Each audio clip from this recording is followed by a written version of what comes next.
Testing. One, two, three. Let me know if you can hear me.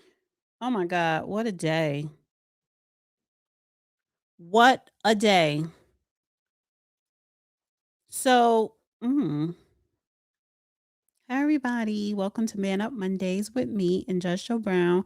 The judgeship will be up shortly and he needs to hurry up.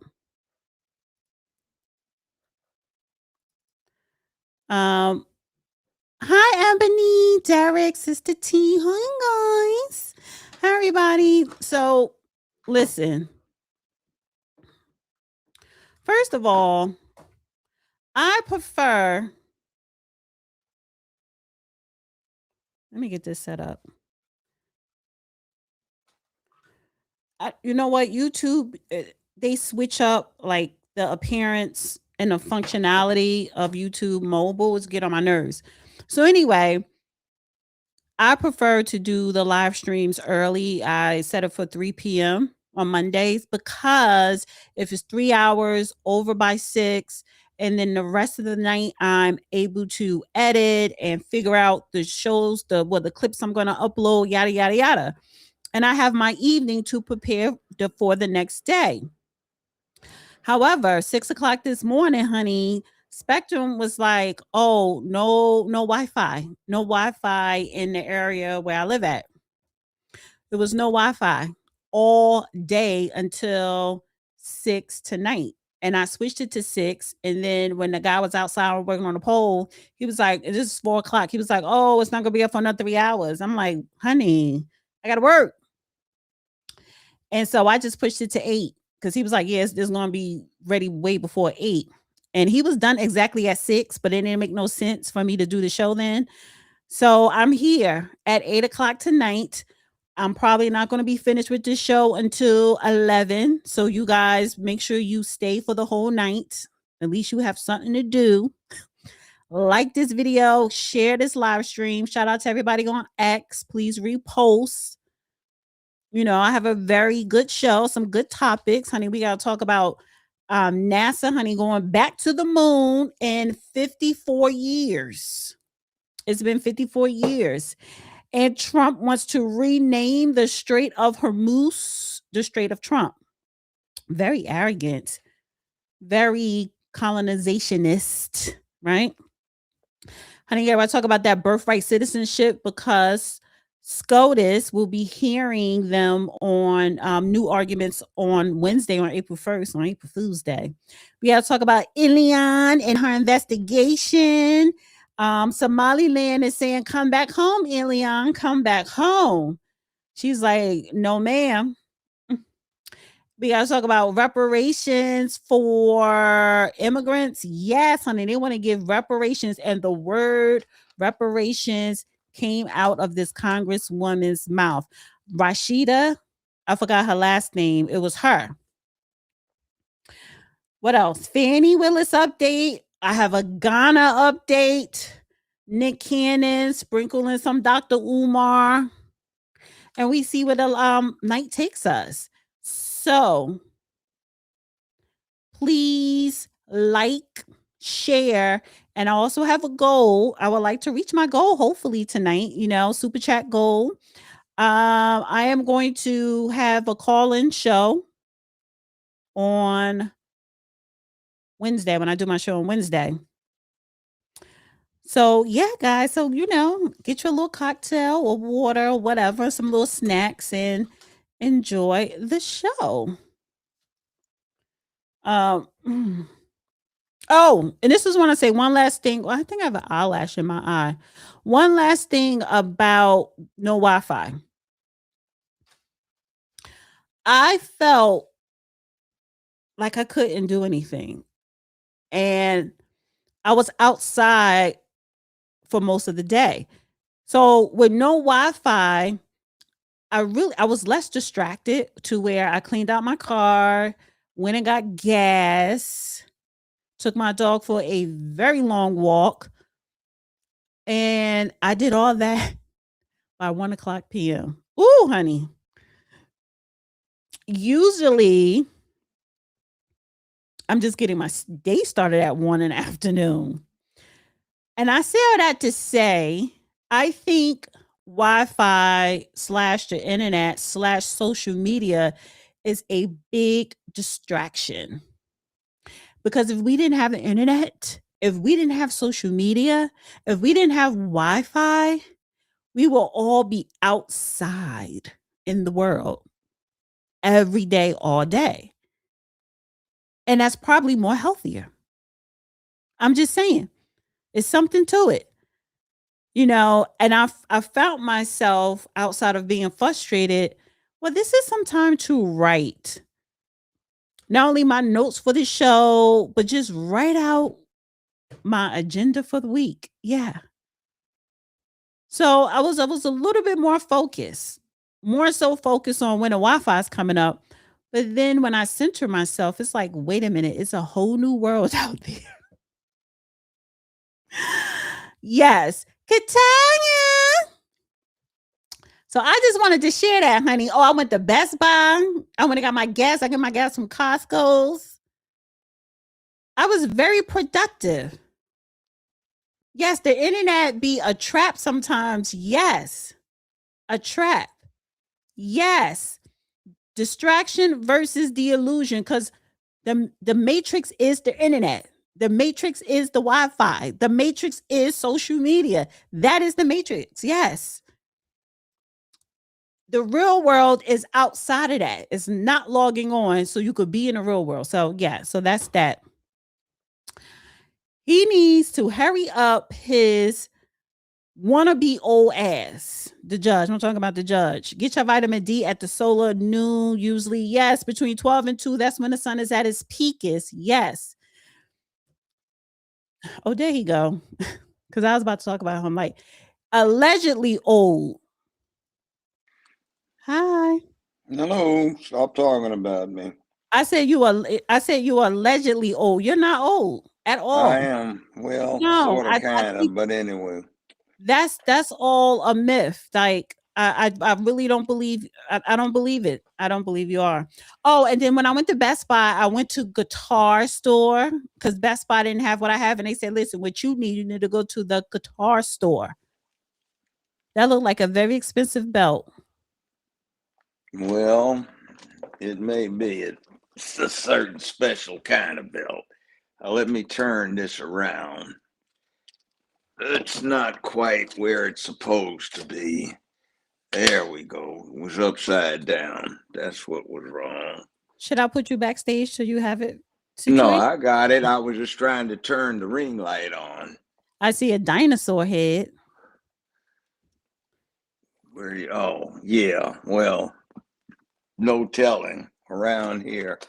That is, oh, my trophy. I have a time machine. Would you like to see? What is it? Is it a dinosaur or an alligator?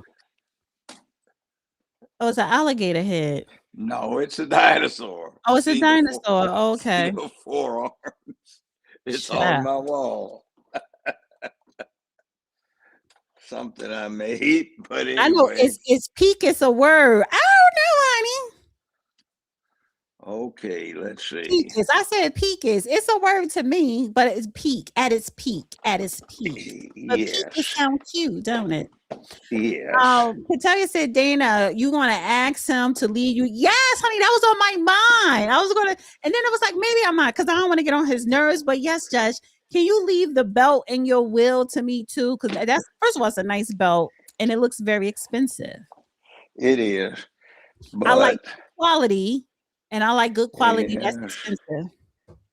Because sometimes that doesn't mean yes. good quality don't mean that it's expensive, but that looks expensive and it looks like good quality. So can you leave that in your will for me? Mm-hmm. Come on. He never All says a right. complete yes. If y'all noticed that. He never says a complete yes about certain things leaving me in his will. Uh, That's well, what legal experts do. They know how to say certain things to get out of certain things. uh, okay, here we go, loop de loop. No All cowboy right. hat today? What's that? No cowboy hat? I have one, Oh, okay. Stetson, but I'll Oh, hold it in my hand anyway. All right, so listen, we have a really good show, but before we get into the topics, I want to bring up NASA. Honey, they're going to the moon on the 1st, April 1st, this week, Wednesday. Oh, where is this? You're not going to land, you're just going to go around it. I don't know. I think they are going to land on it. Well, they went 1969, and I was headed to the San Diego Zoo with a lady friend and two of her siblings, younger siblings, in the car. And we listened to the landing when Neil Armstrong said, "One small step for man, one great leap for mankind."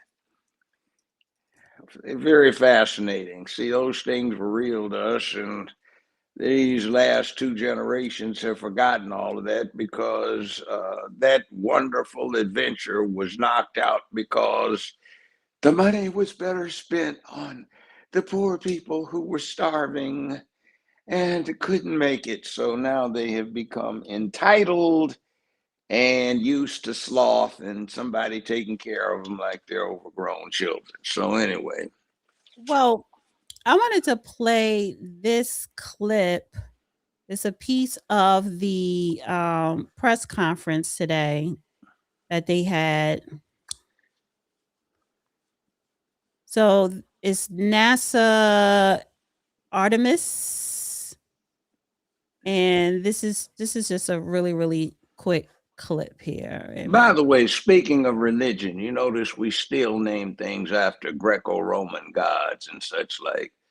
Well, Um, Artemis is Greek.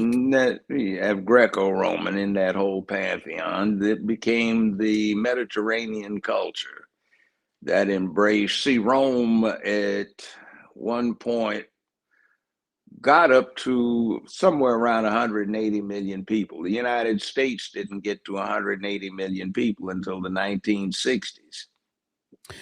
Well, So that's what you were looking at, and that embraced a whole lot of cultures. In Rome, as long as it did not deal with cannibalism or human sacrifice, then any religion of any Roman citizen became an official religion of Rome. The Christians messed that up by trying to say snobbishly theirs was the only religion and cut everybody else's out, which generated a lot of backlash. So, well, yeah. the Artemis is a Greek goddess of hunt, wilderness, wild animals, childbirth, and chastity, known as the Mm, daughter of Zeus and Leto and twin sister of Apollo. She is often depicted as a young huntress with a bow and arrow, symbolizing independence, strength, and connection to nature. I love it. yeah, but you see what they did? They went feminist on everybody. It's the first feminist goddess that they put in the mix. Meanwhile, ask a black person to name anything remotely close to his ancestral god since 99% of us came here from West Africa. Okay, wait a minute. So what's wrong with the naming the space journey or ship Artemis? I don't understand that. You have a woman, you have a black man, you have two white men. These are the astronauts. I understand, but the point is there's an effort to feminize stuff. So that's like She is the daughter of Zeus. I understand. That's that whole thing you got into with Wonder Woman. She was supposed to be Artemis on the side, but anyway, it is what it is. So it's just a new thing. I mean, Okay, so let me just read off the astronauts. So the NASA astronauts that are going to the moon is Reed Wiseman, Victor Glover, Christina Koch, along with Canadian Space Agency astronaut Jeremy Hansen. They participated in a virtual briefing from quarantine at 11:30 a.m. today in Cape Canaveral, Florida. Canaveral. Canaveral. Cape, everybody in my generation knew Cape Canaveral from 5 years old, 4 years old on up because that was where they tested the rockets that became Cape Kennedy, but it was Cape Canaveral. So everybody knew that. Right. Cape Canaveral, that was the place to be. That was the spaceport. Just let me just play just a 30 seconds of what they're saying. What are your thoughts as people who see the moon as a destination, not just a bright globe in the sky? Thanks. So yesterday we spent some time with our geology team lead, Kelsey, just going over the plan, and depending on which launch day we launch in this window, how that changes. But looking at some of the details that we're going to be examining and the things that they're interested in, specifically different colors or just different shades, variations in the albedo of the moon. They're very interested. We look at it from different angles and different lighting. And so we look at it with sort of under this microscope all the time. And then every once in a while, I step back sort of like you did last night and just look at it. And I really feel like, gosh, that is really far away. And it just gives me great appreciation for it. And in the night sky, I've spent a lot more time looking at it through binoculars in my backyard. Okay, that's enough of that. It's one extra crewman compared to the Apollo series of missions. They only had 3. And so I wanted to play this little. And remember, there's an interesting thing they wouldn't even tolerate today. While it was on the launch pad for a test, there was a fire that incinerated the first 3 astronauts who were designated to fly in the capsule. So it got set back some months while they trained replacements for those that got burned up. Mm-hmm. It would be screeching. See, nowadays, everybody doesn't have that concept of bravery and putting things in danger, and people would be going, oh my God, somebody died. We got to stop the program. But anyway. Let me just play this just 30 seconds here. Let's go right here. Hi, Ken Kramer, Space Up Close. Thank you. Thanks for all the work that you're doing. It's fantastic. My question is for Amit. Since you mentioned the future architecture a little bit, I'm curious, you guys were planning to do uncrewed test flights of these lunar landers, the human landers, about a year ahead of time in the past. I'd like to know what is the plan now? How is that all going to work out? Still going to do those. We still need to make sure we can land robotically with those machines before we decide to commit the crew to them, but we're trying to get early data on the life support systems, the rest of their systems ahead of time, which is why we want to do Earth orbit activity to make sure we can shake that out while they're concurrently pressing towards doing landing attempts as well. So we haven't taken that off the plan. When would it be? Right now, we're planning on uncrewed landings next year in 27. We're working with the vendors to bring those in. I think that's been the baseline plan for a little while. We think we can hold to that, but again, it's going to depend on a lot of the milestones coming up, like propellant transfer, et cetera. So we're working with them to do everything we can to get side by side with them to help them. But we have to land uncrewed before we're willing to commit the crew to a landing mission. So, like you said, they're not landing, but they're looking to do a landing next year. In my lifetime, I remember even in elementary school, we held as heroes the test pilots who flew the X series and the Douglas Skyray series, the D558 series, Bell X1, and the first 2 aircraft to cross the sound barrier were the Bell X1 going in level flight, actually slightly up a rocket plane. It was a bright orange red, and an F-86 fighter plane that the Air Force kept the fact that it had exceeded the sound barrier secret in a slight dive. You have to understand that in all of World War II, to dive it faster than the speed of sound was to die. So these heroic pilots put their lives on the line. And if you want to see it, there's a big rundown on this in an old movie called The Right Stuff. And when I was in my 20s, teens, whatever it may be, humans were the ones that did it. They couldn't land on the moon like they can now, or like they do on Mars now. If you wanted to do something as complicated as a landing, you had to have people in it. So those astronauts who landed, Neil Armstrong being the first to set foot on the moon, etc., they were testing out the landing protocols as they landed the first go around. So this right here is John Young, and this is Apollo 16, and this was in 1972. He's jumping up and down. 2, 1. I wanted to just go back real quick. Is it gonna go back? There you go. Closer. Okay, here we go. Big one. Off the ground. About 4. There we go. Good. 2, 1, 0. All engine running. And this here is the first moon landing, 1969. This is all of 2 minutes. Okay. Roger, Tranquility. We copy you on the ground. You got a bunch of guys about to turn blue. We're breathing again. Thanks a lot. Okay, Neil, we can see you coming down the ladder now. I'm at the foot of the ladder. The limb footbeds are only impressed in the surface about 1 or 2 inches. I'm going to step off the limb now.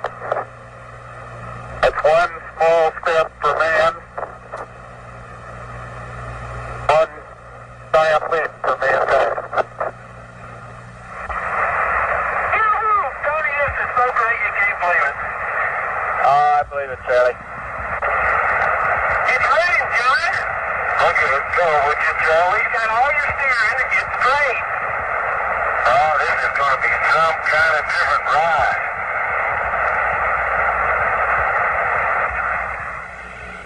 Hippity hoppity, hippity hopping over hill and dale.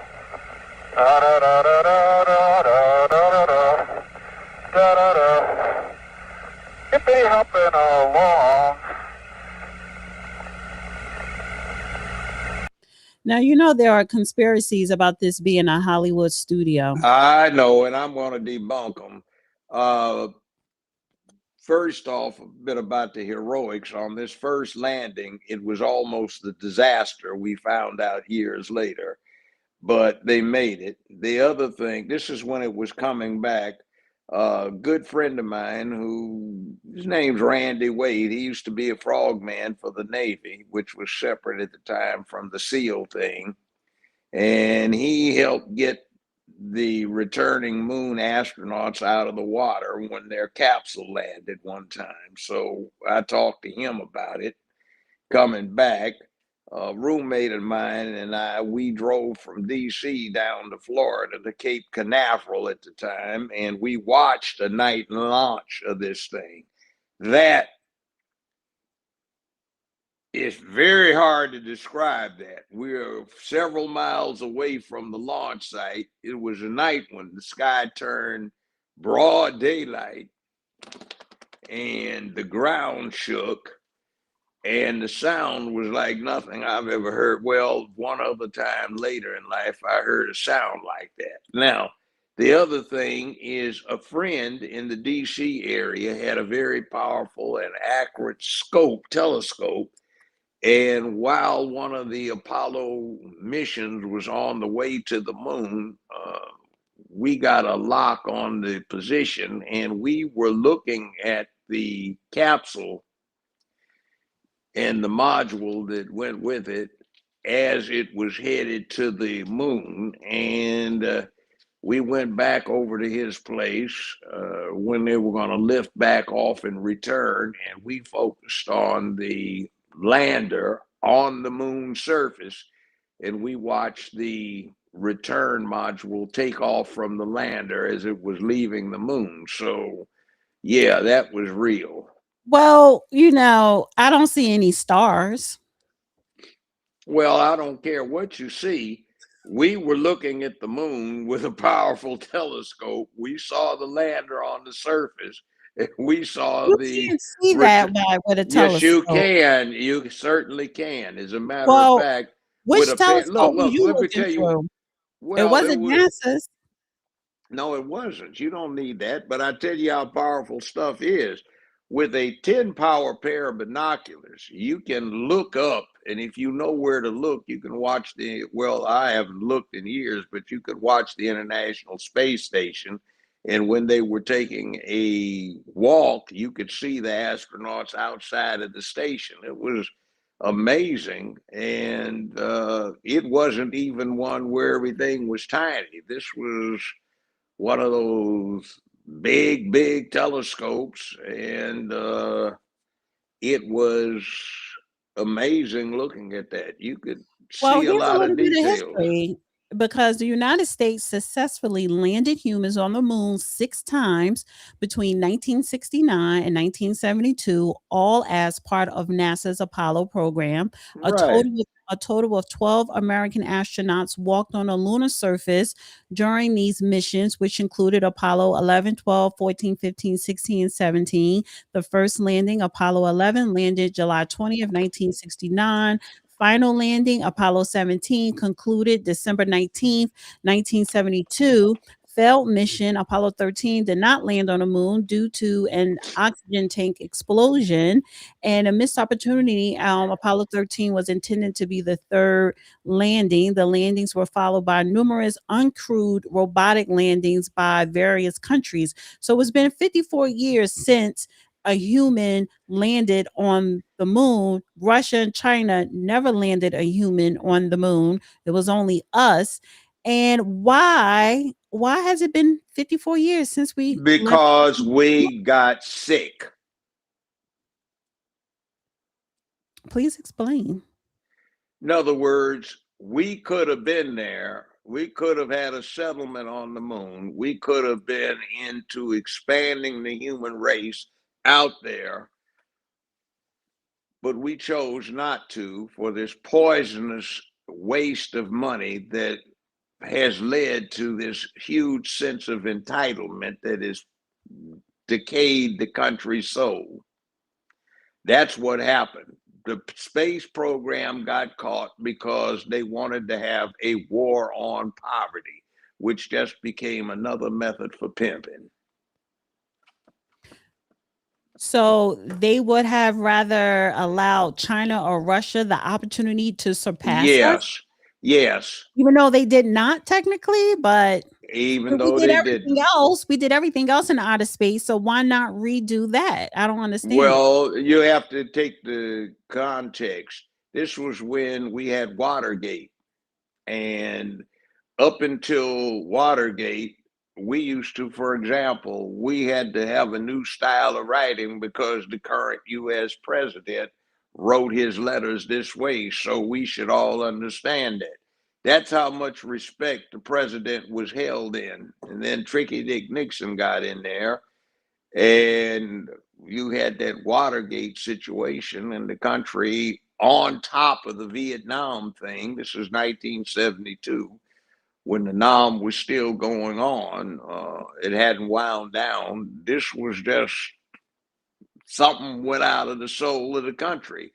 So they'd rather spend money on a dead end fight against poverty, which didn't do anything against the poverty, but set up a lot of bullshit about instead of having something for babies who happen to be here, you had babies to get something. It became a way of supporting yourself, and it led to a lot of poisonous things. They had the black exploitation thing that came in at the same time. They had unisex child rearing where the boys and girls dressed the same, wore the same hairstyles, and no more war toys, meaning cap guns, BB pistols, or BB guns rather, or water pistols. And boys were supposed to play with dolls, And it's all about love, not war. So change the way boys were raised so that they got raised like girls, so they would become emotional and in touch with their softer sides instead of being so uptight and under self-control. That was the mantra. And now that's why we are in this mess today, because of that switch. So it did nothing. It didn't stop poverty. You have a huge rash of homeless people still left around. You have a And real our life science mess, and and technology nobody's done program is any damn horrible. thing. And Yes, and we're lacking in math, science, and technology. Like we're exactly. Now, now to just give real you quick. wait, I have one little thing to put into context. Your cell phone, the one I'm using, the one you have in front of you, has 10 times more computational power than what NASA had available to it to arrange those landings. So just think about all of the human pencil work and stuff like that that went in doing the calculations and all of the, oh wow, we got to work the slide rule stuff, and the acumen that people had to pull this mission series off without modern computers. And let me just also add Katherine Johnson, Dorothy Vaughan, and Mary Jackson. They were the human computers who calculated trajectories and engineering designs for the 1969 Apollo 11 moon landing. Yeah, So, they did. yes, they did. But Um, I don't like the movies. You know why I don't like the movies? why? Because the actual women were the ones that kind of looked like the real hot sisters. And in the movie, they dumped them up. Well, they look good in the movie, the characters in the movie. They look better in real life at the time. So I find that interesting that Hollywood tamped them down a bit. Are This you was talking about when, the chunky one in the movie? yeah, see, in reality, the mini skirt, the micro mini skirt was in.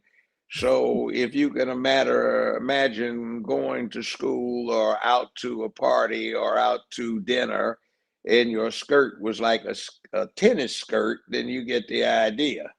So yeah, it was interesting. See, that doesn't play into the feminist thing to have the girls looking hot. They got to be all uptight, whatever, about the whole bit.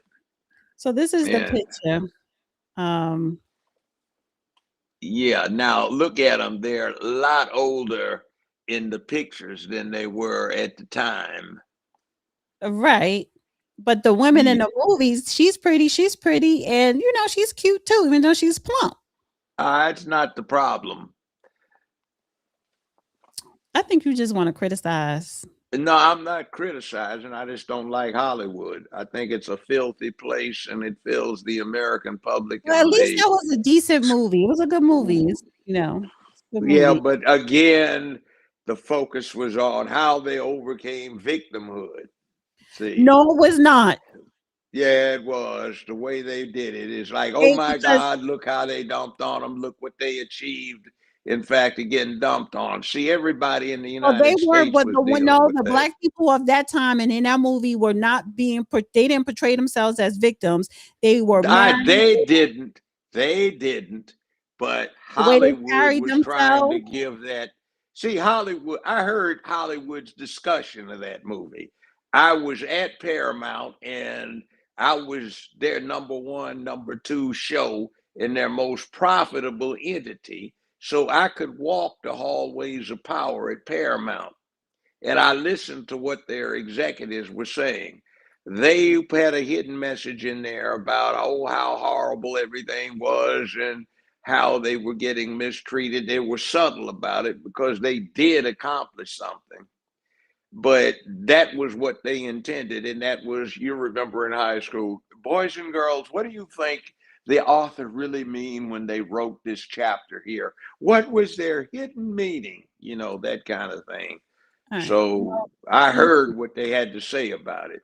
All right. Well, I need to move on real quick. I want to It get was a great effort for the whole country Everybody was You are behind so that. triggered with Hollywood. Let's move on. I want to move on away from Yeah, Hollywood right now. you know, I'm getting Because away from Hollywood. later I'm in the talking about the show, we're big going to thing. go back and revisit Hollywood with some stuff No, that's I'm really. not talking about Hollywood. I'm talking about, just briefly, America was a different kind of place. The Vietnam War was ill prepared. It was cruddy the way they tried to run it. It was crapped out, ignorant. It went against all of the rules of warfare in terms of how to win something. And it was a crazy mess, one top of Nixon, on top of this thing where it was being predicated on anti-masculinity. And what the country did to itself, it hasn't recovered from for the last half century. So I'm glad that right now you've got some heroic people that volunteered to go at least fly around the damn thing. Okay. And remember, that's not that safe either. The Apollo 13 mission almost ended in disaster. Just Yeah. flying out there, it didn't land either. All right. So I want to go to what was going on this weekend before we get into the Strait of Trump. And this is part of it. It leads into it. So over the weekend, they had their annual No Kings protest rallies across the nation because, this started last year and this is the second year because, of course, they are calling Trump a dictator and what's going on with U.S. and Iran. So I just want to play this quick clip. Strength and your commitment told us that this is still America. This is Bruce Springsteen, a wealthy multimillionaire. And this reactionary nightmare and these invasions of American cities will not stand. I'm here because I'm worried about my children and my grandchildren. I'm tired. We're exhausted. This brings me hope. I have so much hope here. And we can change this. Our government is not going to do it. It has to be we the people.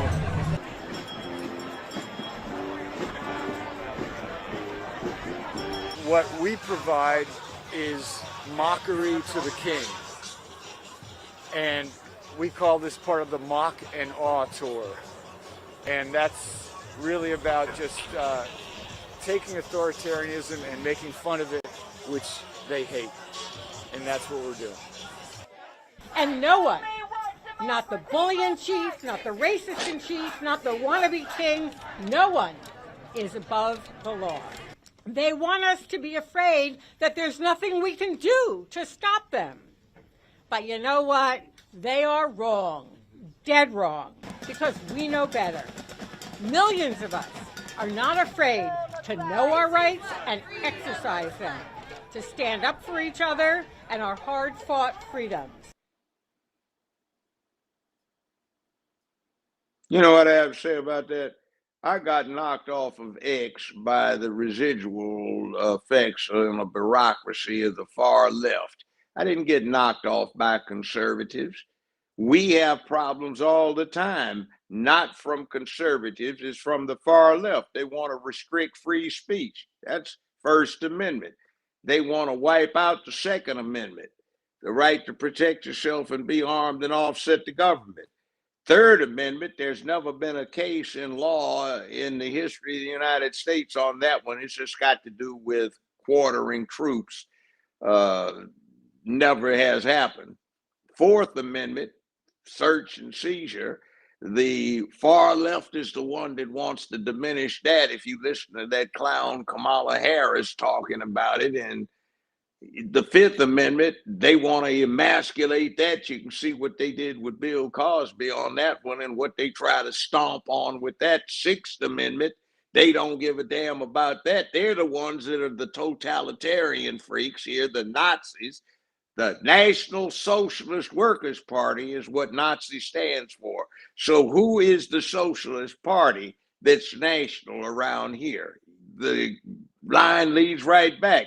To show you the absurdity of this No Kings bit, they had a huge rally in England. Well, for goodness sakes, don't they have a king right now for real? So what the devil are they talking about? They're not even citizens of their own damn country. They're subjects of their damn king. So they had a No Kings rally. This is just stupid hypocrisy by some ignoramuses who haven't a clue as to what they're doing. And by the way, if you go back and you have a smattering of German and you listen to what was happening in Deutschland in 1933 and 34 and 35, you hear the exact same thing with almost the exact same words, if you translate them, being said by the exact same type who going around trying to slit their own throats by supporting a fascist regime that they thought was going to bring them freedom and liberty. So it's absolute absurdity. Well, this is Trump, and he's giving a speech. I forgot where was he at with this, but of course, everywhere he goes now, he has to discuss Iran, and he joked about renaming the Strait of Hormuz the Strait of Trump. Yeah. They just play this here. It's about 3 minutes. They are negotiating. They're begging to make a deal. They're begging to make a deal. Turned out I was right. They were negotiating, which they admitted 2 days later. And in order to make up for their misstatement, they said, we're going to send you 8 ships of oil. And the following day I saw, this is 2 days ago, I saw on one of the networks, very strange, there were 8 ships of oil coming out of Iran. And then they actually said, we're going to add an extra 2. And they added an extra 2, so we had 10 ships. And then people realized we were actually negotiating. And we're negotiating now, and it'd be great if we could do something, but they have to open it up. They have to open up the Strait of Hormuz. Excuse me. I'm so sorry. Such a terrible mistake. The fake news will say, he accidentally said, no. There's no accidents with me, not too many. If there were, we'd have a major story. No, well, we had that with the Gulf of Mexico. Remember the Gulf of Mexico? And one day I said, why is it the Gulf of Mexico? We have 92% of the area around it. They have 8%, really less than 8%. But for 350 years, it was good. You know, they were there 100 years longer than us, Mexico. They're at 350, we're at 250. And I said, often asked myself, why do we call it the Gulf of Mexico? It seems like we dominate. Well, when I checked, it was more than 92%. So I announced, I wouldn't say Mexico was thrilled, but I announced that from now on, the Gulf of Mexico is going to be called the Gulf of America. And it took about 1 hour, and it was done. Everybody, the president called me. She's really a nice person, too. I like her a lot. She called up. She had the most beautiful voice. She's a very elegant woman, has a beautiful, beautiful voice. She goes, President, tell me, this is not so. No, it's so. Oh, it's so. And then Google Maps changed it. We won the court case in about 1 hour, and Google Maps changed the name. And it's now the Gulf of America, which it should be, in all fairness. We're crushing Iran's weapons stockpiles, destroying their missiles and drone factories at levels nobody ever thought was possible, and turning their defense industrial base into nothing. Iran's navy is gone. It's all sunk at the bottom of the Gulf and elsewhere. Did you see the attack submarine that we have, one after one of their boats? It was called the Soleimani. It was the pride of their fleet. But this attack submarine goes like 60 miles an hour. I'd never saw anything. And it caught them in about 2 minutes. And that was the end of the Soleimani. Now, then they're 100% dead. They have 22 mine droppers. They go mine droppers. And the mine droppers, 22, all 22 are gone. So I guess they can drop mines, but they're going to have to take them out by a rowboat because they don't have any boats. Their Air Force is dead, totally, completely dead. It's out of business. No planes left at all. Their anti-aircraft and communications capabilities are totally dismantled and dead. And their leaders are all dead. Other than that, I think they're doing quite well. By the way, he said something that has been of great interest to intelligence communities all over the world. Did you see what he said?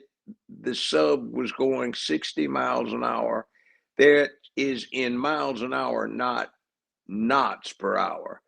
that would translate out at a bit over 50 knots submerged. And people have been speculating just how fast are American attack submarines. The Pentagon for the last 60 years, 70 years, has been playing down their underwater speeds. And like the official publications say for the Virginia class and the super subs that they only made 3 of, the Nautilus, not the Nautilus class, well, yeah, the Seawolf class.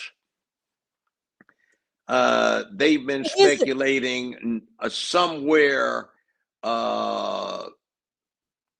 at 30 knots perhaps. So see, if you can track down something at 60 miles an hour, he dropped that to freak the Russians and the Chinese out, because the Russians had a titanium hull thing called the Alpha class that freaked the Navy out long time ago, because they clocked the thing going under our task forces at literally 50 plus miles an hour. And that is a hell of a something to be down 800 feet going 50 miles an hour. And that wasn't exactly flat out. So I was really, why is it that I don't care about that? I don't. But you need to, it's subtle. What that did is somebody running someone's Navy, from Great Britain to France to Russia to the Chinese, is now freaked out. And that's what they're going to focus on. My God, he said they can run 60 miles an hour. See, that was subtle. You want to get past it. And that was the most important thing he dropped in the whole speech. It was a direct threat with, you never knew. Now you got it. You ain't got shit out there that can handle this. So get out the way. Well, why is he sending over 10,000 soldiers over there if we're if we're winning, if we're decimating their military? Why are we sending these? Well, it's more than 10,000. I'm just saying a minimum. Okay. Yeah, but 10,000, 20,000, 10,000 is what they sent. 14,000 is what they sent to Los Angeles in 1965 in August to restore order. 16,000 is what Eisenhower sent down to Little Rock in the 1956 to restore order. So it's all relative. In other words, this is the minor, this is just the primary unit for the American military. It's a division. In other words, they sent one division down. For context, between 1919 and 1923, the United States sent 6 full divisions of Marines and Army into Russia. They were on mainland Russia to support the white Russians against the red Russians, who represented communist factions. So, you know, this is Harlem Hellfighters. Harlem Hellfighters were the biggest division in World War I in the U.S. Army. It's Puerto Rican and black. And what happens is they had 16,000 men in the Harlem Hellfighters division. So it ain't big. They have maneuvers this big. Well, I wanted to bring in gas and oil, right? Because in the beginning of the show, I was, telling people what I was doing, why I didn't have any Wi-Fi or internet. And one of the things I did today, I'm a Costco's member, so I get my gas from Costco's because it is less than other gas stations, right? Because you get a deal. Honey, $3.49 a gallon. Let me tell you something. If the price, and prices go up in the summertime, but we are already paying summer prices right now in March. So that means prices are going to continue to rise. If gas continue to rise from over $3.50 regular throughout this summer, best believe the Republicans are not going to be winning the midterms. It's not the Republicans. I spent $30 for half a tank. That means to fill up my tank would be $60. A month ago, I was filling up my tank a total of $40. So I'm paying an extra $20 because you want the Strait of Hormuz so you can rename it the Strait of Trump. No, that's not Well, what's I know it's going not that. on. It's about oil. It's Yeah, about that petroleum. isn't even It is what that about the isn't even American dollar being strong. It's about oil. Like that. that isn't even what it's about. The United States oil reserves are so huge that if they just limited it to the oil reserves on Oahu, which is where Pearl Harbor and Honolulu is located, and those reserves were complete and haven't had anything added to them since 1941. And the Japanese made a huge strategic error by not attacking the oil fields and the storage facilities. If we just limited ourselves to what's already there on Oahu, we have enough oil to run the United States economy at 150% of its current level of use for the next century. So then Now, why are they it's a increasing ripoff. gas prices? Yeah, it's a ripoff. My friend, whose name was Fasa, roommate at UCLA, who wound up being one of the top directors of energy for Nigeria, which was an OPEC is an OPEC member, told me 20 some years ago, he said, it's a ripoff. He said, you have to understand the American oil companies don't really buy this gas. They, on paper, technically sell it on consignment to themselves. They get 15% on the front end for just pumping the stuff. And they get another percentage, 10%, for what they sell to themselves and pass on to their consumers. Said you have to understand when you get one of these oil crisis situations and they say OPEC raised the price and then the pump price goes up, that's BS because It's the a oil, scam. yeah, the scam is this. From the point it gets pumped under the new circumstances until the point it gets into the United States is from 9 to 18 months later. So, in other words, what they are refining right now was brought here a year, year and a half ago at the prices for a year and a half. So, when they ramp the cost up, they're just saying, okay, we can get the suckers to buy into this. Now, what the presidents do is, since it's a military matter, a matter of national defense, meaning our oil reserves, they have to do, without any challenge to it at all, is sign an executive order dumping some of the oil reserves.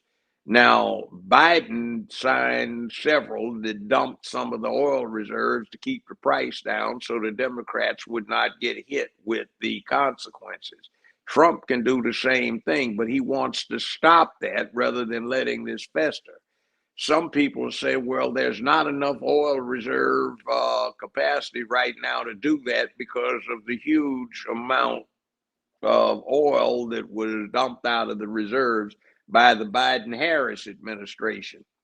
But there Listen, is, because they're only looking at the numbers, not the total availability. There's another scam on this. 99% of domestically consumed oil is imported. One of the reasons it's the driving engine for that is because there is a little bonus. There is a requirement that 25% of all imported oil go directly to the oil reserves. And guess what? The oil companies get a gratuity of $5 a barrel for everything that goes into the oil reserves over the market price for the oil.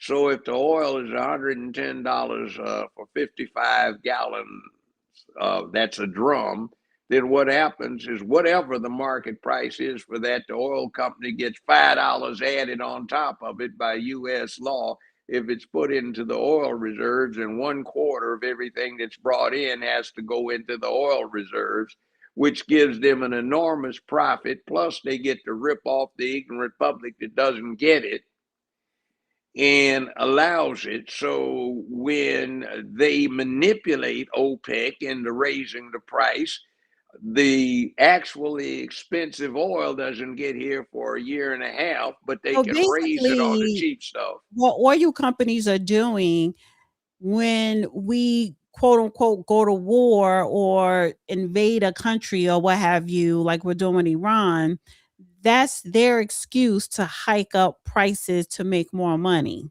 because they Yeah, don't have to hike up the prices. no, but you see, Hello? Okay. What happened? He just froze. I'm sorry. Do you guys see him? Can you hear me?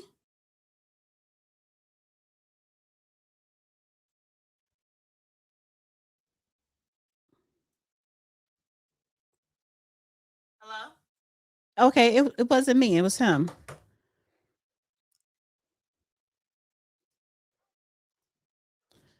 Give him a minute. Let me read this and because he has to come back in. All right. Rubio says Trump has options to reopen Strait of Hormuz. Secretary of State Marco Rubio. Oh, here we go. Yeah, I don't Right know. at that crucial point, and these asses are out there talking about no King's Day. They're the ones that are doing this shit. This ain't the far right. This is the left. See, it's a ripoff. See, here's the truth of the matter. The Secretary of State for Kennedy and Johnson was Henry Kissinger. He was so good at what he did that the Nixon administration retained him. The truth of the matter is Henry Kissinger got the Shah of Iran, to call for a meeting, and at the meeting that he chaired, he insisted that they create OPEC. After they created OPEC, he had the Shah of Iran. Remember Iran today, keep that in mind. He had the Shah call the meeting, and at the meeting, the Secretary of State for the United States of America demanded that they create an oil crisis to create a mass wave of inflation, which would reduce the actual debt load of various and sundry American industries and banking systems. And also, what he wanted done was to ramp up the value of the investments in Japanese and German automotive industries. So he had been representing American interests that had decided to transfer jobs and factories abroad and had sunk a lot of money in Toyota, Mitsubishi, Nissan, et cetera, and that's why you find that the American companies like Chrysler and General Motors were acquiring interest in Japanese automotive industries and German automotive industries, and everybody made a lot of You need a money. lesson and all. Okay, so No, let but me. I mean, I'm not doing that, but I'm just saying right now, that's why we're in this mess with Iran, because a reaction of the Iranians is for religious zealots to get control of the situation, depose the Shah, who was trying to westernize the country, and use the money generated for that purpose. So now we've got a real live mess that's been rotting away for the last half century that nobody cleared up, and we started it with some damn fool foreign policy decisions. So it's our Let me fault. read this. Secretary of State Marco Rubio said March 30th that Trump administration has options to address the possibility of Iran will block the Strait of Hormuz or impose a toll on oil tankers.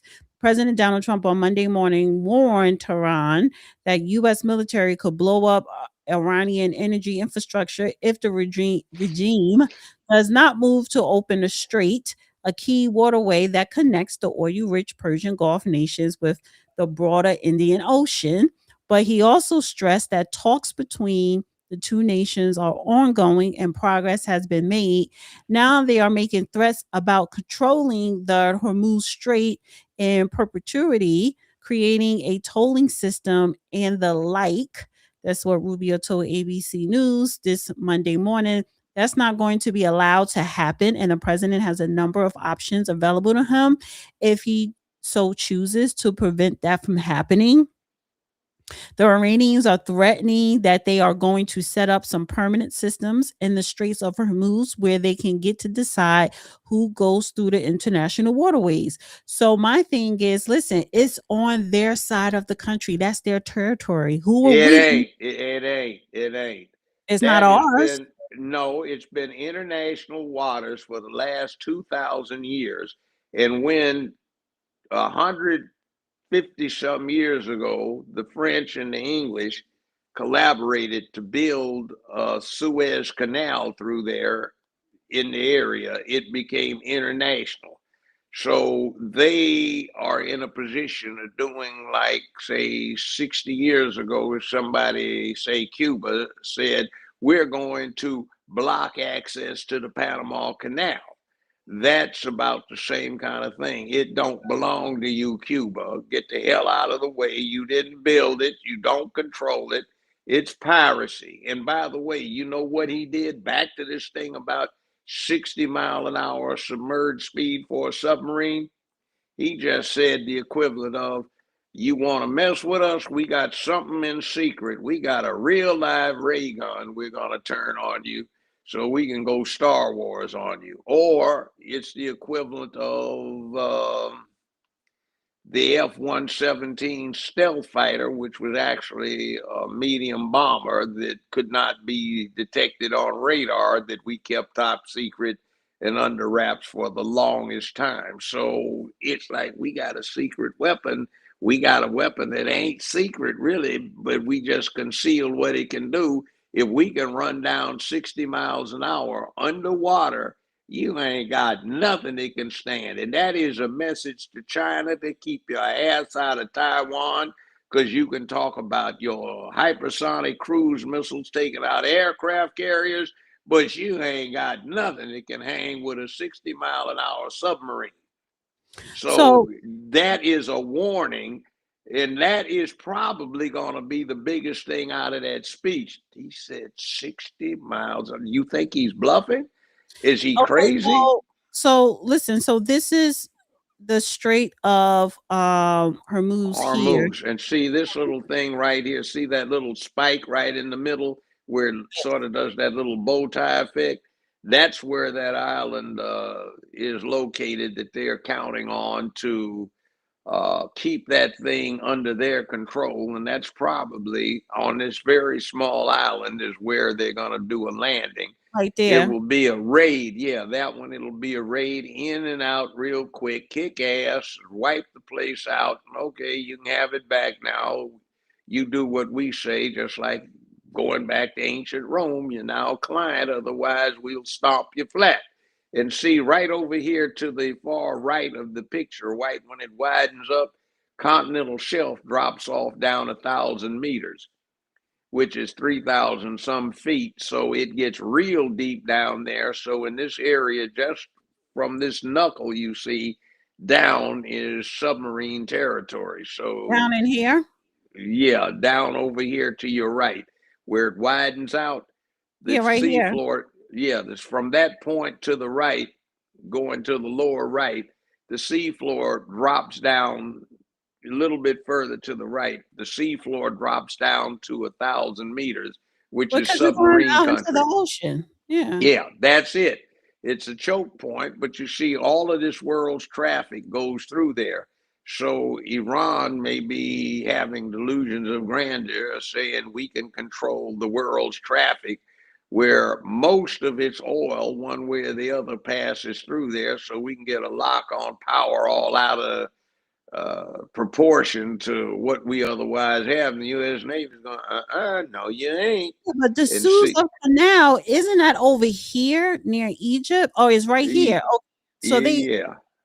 so what that got to do with the strait? Okay, Because because the what strait, the happens? Suez is Yeah, here yeah, I know. in So Egypt. back off and take a look at it. So they wanted it to go through all the way through here, through Saudi Arabia into the Yeah, strait. but you see, what happens is oil is picked up here. Saudi Arabia is there. The oil goes down through here, and it can come right around up through the Suez Canal, or it can go over into Asia, into China, and not yet do they have an overland pipeline that runs through. Remember that James Bond movie where they had the pipeline? That's what that was all about. And that's been going on. That movie is what, 60 some years old.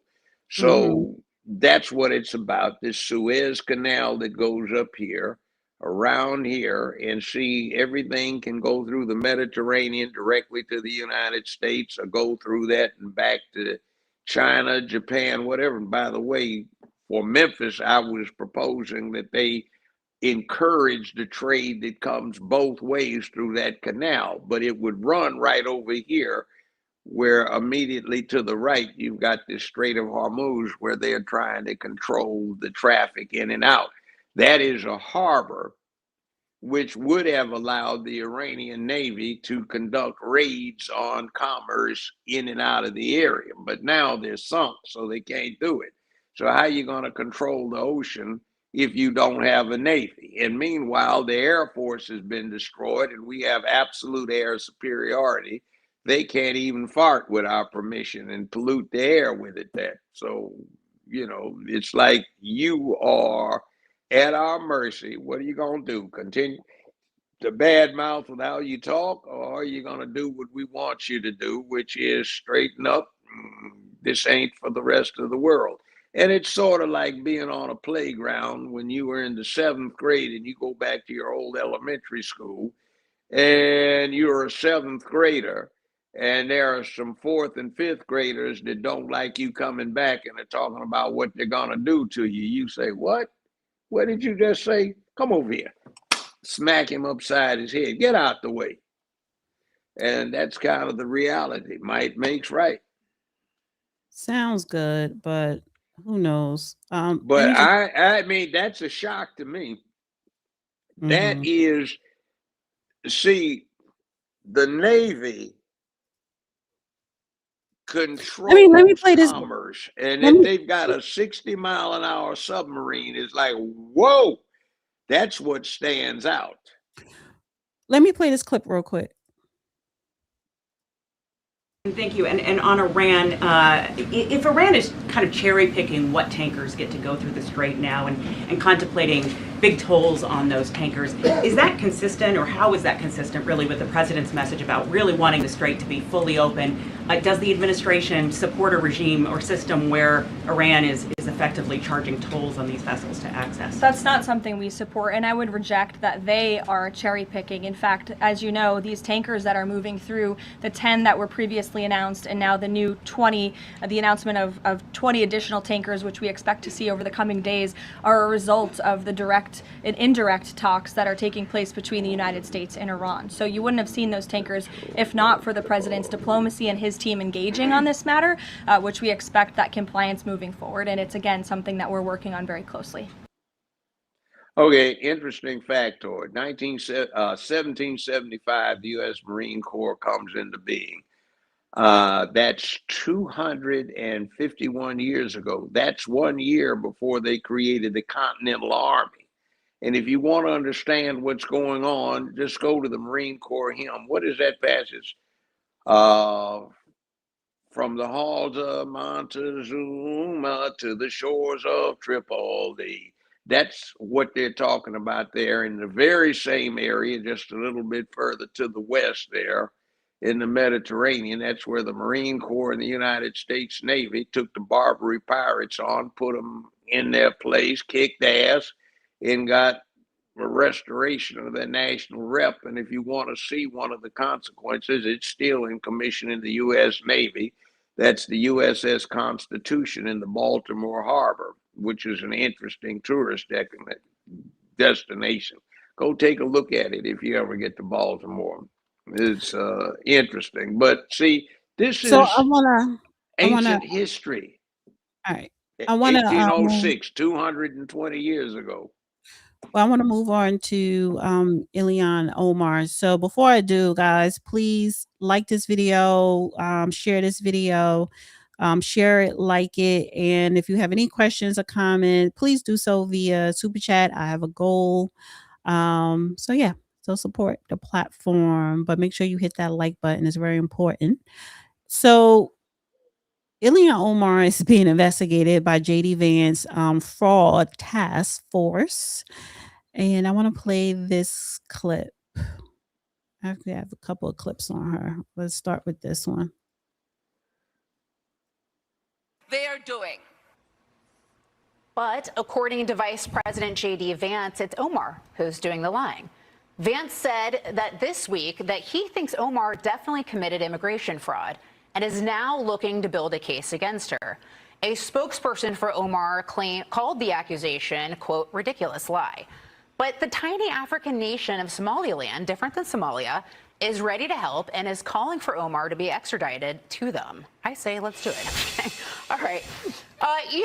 Joey, so the allegation here that's been made is that Omar entered into a sham civil marriage with her alleged brother. That's the allegation here.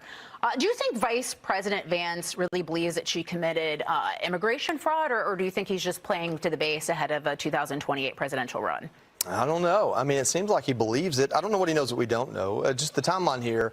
So she came here as a child, like, just to make sure everyone understands. She came here as a child, as a refugee. You can come as a refugee, and in about 5 years after that, you can apply for citizenship. And that's essentially what she turned. Okay, when she turned stop 17, that right she there. applied. Stop that right there.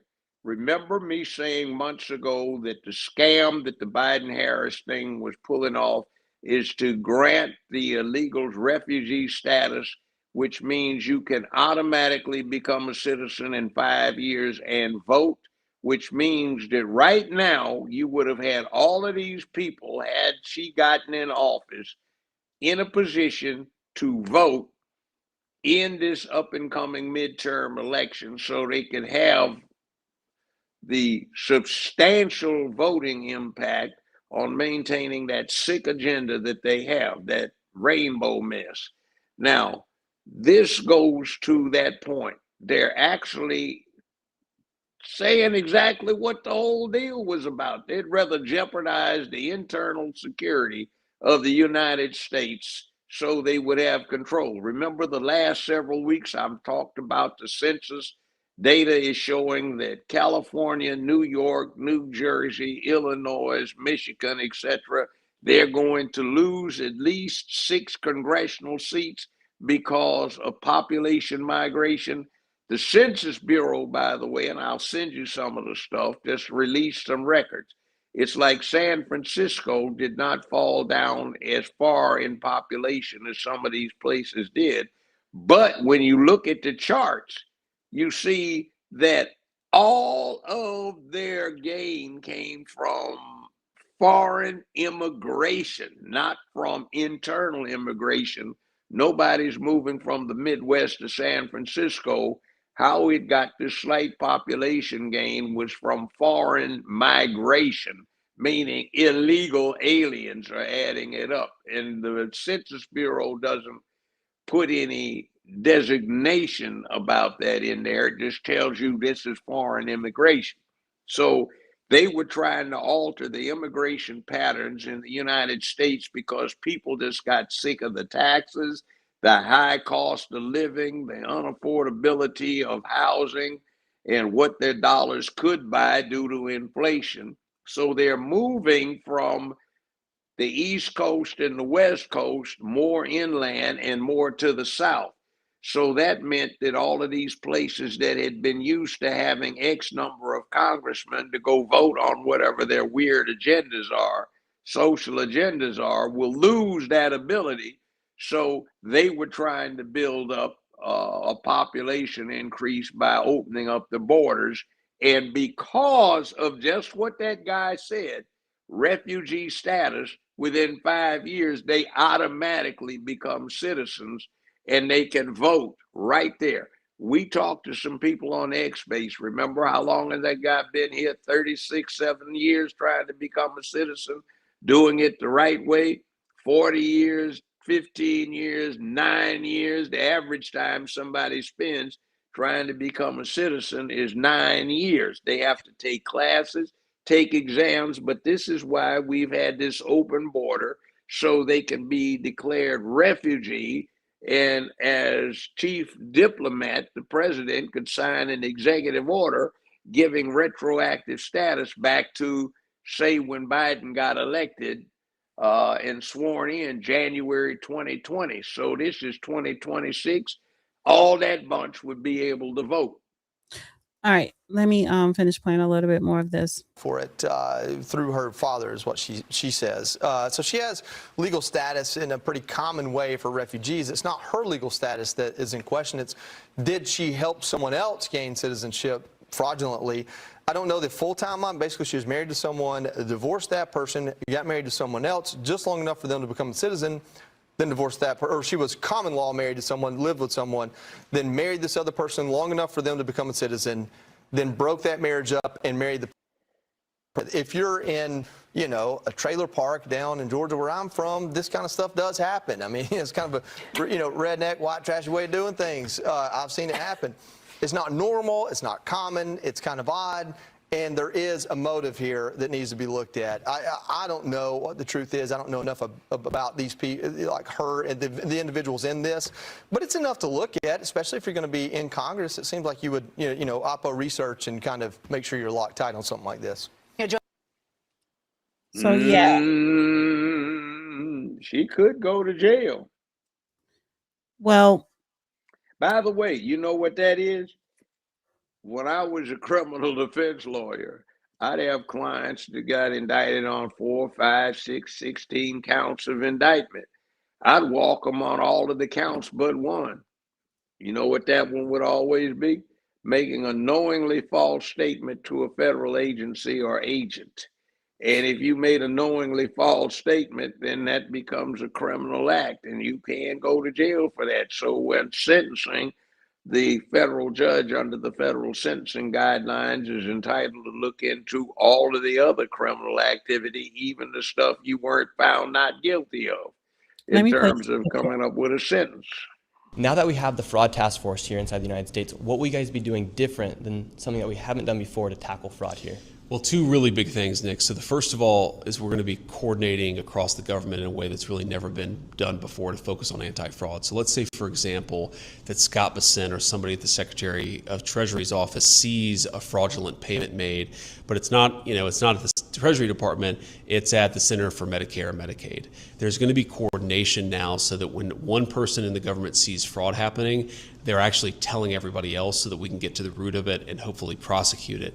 And that leads me to my second point, and maybe the most important is we've never before within the Department of Justice had a committed anti-fraud task force, a committed assistant attorney general who's focused on the fraud issue. What our new AAG focus on fraud has told me that right now we don't even prosecute fraud that's under $1.5 million, which means there's a lot of fraudsters who never get caught, who never get punished. We're changing that too. So there's people who are making $1.5 million committing fraud, and they used to not be prosecuted. When can we expect to see prosecutions take place, for instance, for example, like the Lears at the Leering Center? So we just got AAG, our new AAG, confirmed. He hasn't even been sworn in yet. I'll swear him in next week, actually.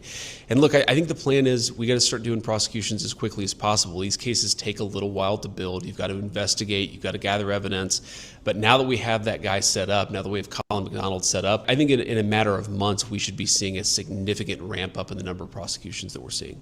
Awesome. Thank you very much. Of course. What have I been saying? It takes a while to successfully prosecute a case like this. And I'm laughing. You know what you're looking at? What? AI is coordinating all of the reports and bringing them together so you can look at it. See, a little isolated something over there gets ignored. And when you have people who get part of the action or their friends do under the table, like in Minnesota, you're going to find everything probably from the lowest alderman all the way up to the governor maybe has had a hand in this kind of thing. So they get a bit of kickback. You see, it doesn't pay, it escapes notice when it's just one thing over here. But when you put it together with AI or you computerize your analysis, you start looking at the picture. Oh, wait a minute. Oh, no, we're going after these people because this is a racket. This is like organized crime for real. This is serious RICO, but it's engaged in a white-collar fashion by government operatives who hold government positions, either elected or appointed. So it's very bad, and it's cost the U.S. a whole lot of money. They could have been getting people back on the moon or on the way to Mars.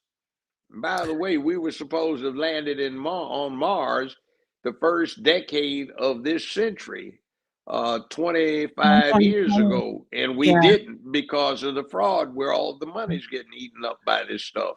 So this is the actual task force that this is the anti-fraud task force targeting healthcare scams. And there's a lot of scams that are going on in the Medicare, even Medicaid, and the nursing homes, a lot of healthcare facilities, mental health, medical, etc. Not just in Minnesota, but California, Ohio, and a whole bunch of other states, right? So JD Vance is heading up an anti-fraud task force. I just want to play a couple of minutes. And by the way, he needs to look strongly at Memphis. There's some of the worst in the country is going on here, and they experiment here, and it went to Minnesota with this child care fraud, healthcare fraud thing. It's good to see everybody. Hell, we have half the cabinet here. We're just in a cabinet meeting.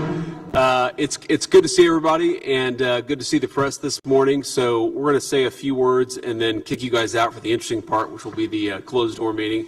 First of all, great to have our new DHS Secretary, Mark Wayne Mullen, here.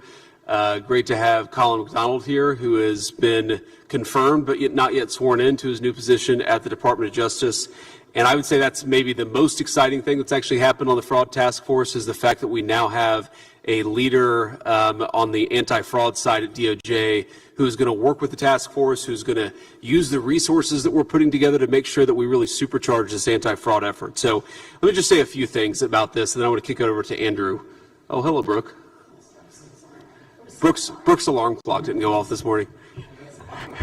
So here's the basic problem that we've had in this government going back for probably 30 or 40 years, is that you've never had an administration that has really taken this seriously until the president put us really from day one of the Trump administration, who said we have to take the fraud issue seriously.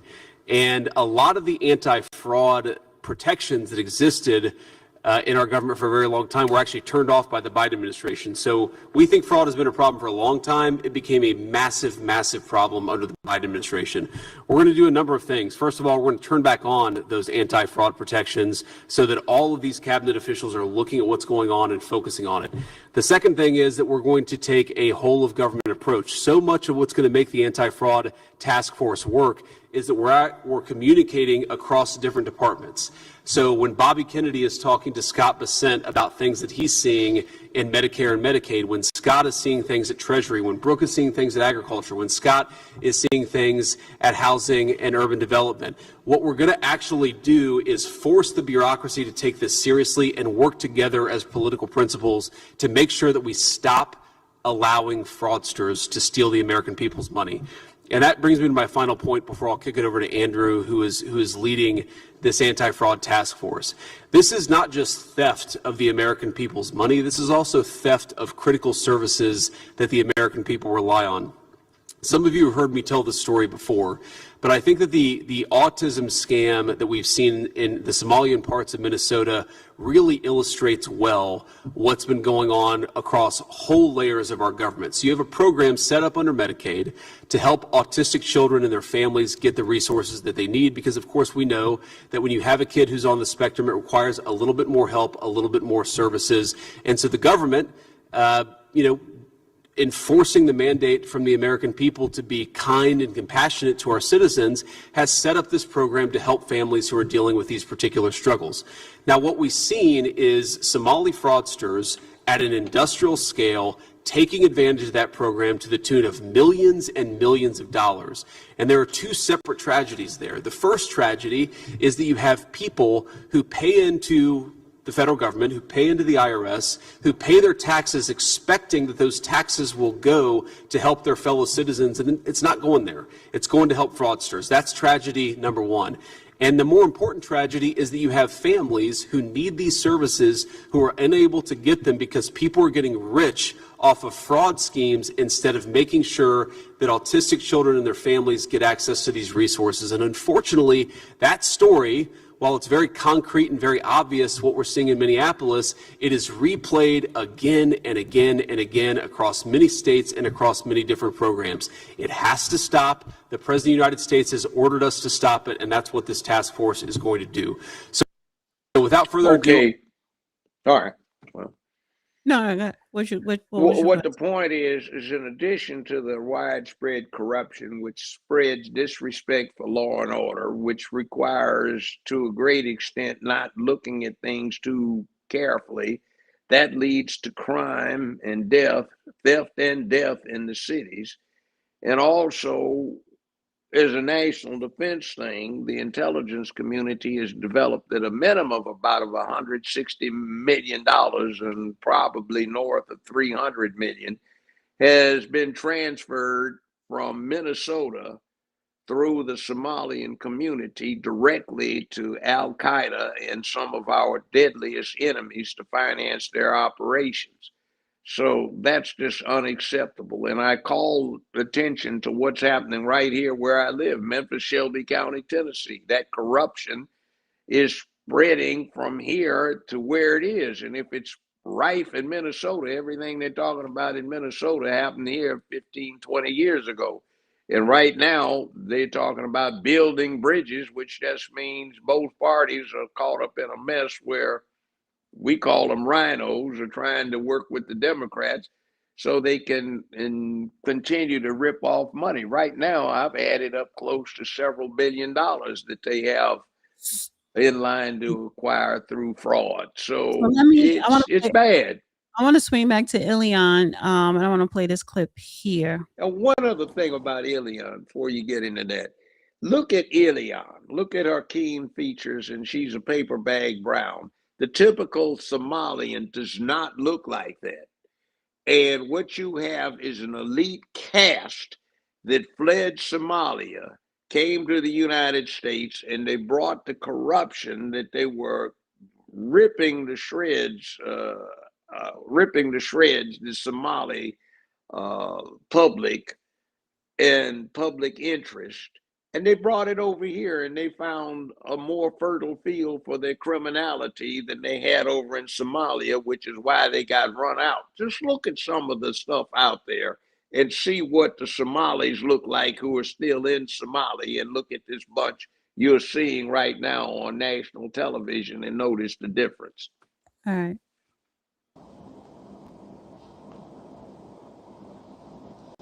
From Washington to the Horn of Africa, a political attack has triggered an international flashpoint, with an unrecognized state offering to extradite a sitting U.S. Congresswoman. Now, the self-declared Republic of Somaliland says it would accept the extradition of Congresswoman Ilhan Omar if the United States ever requests it.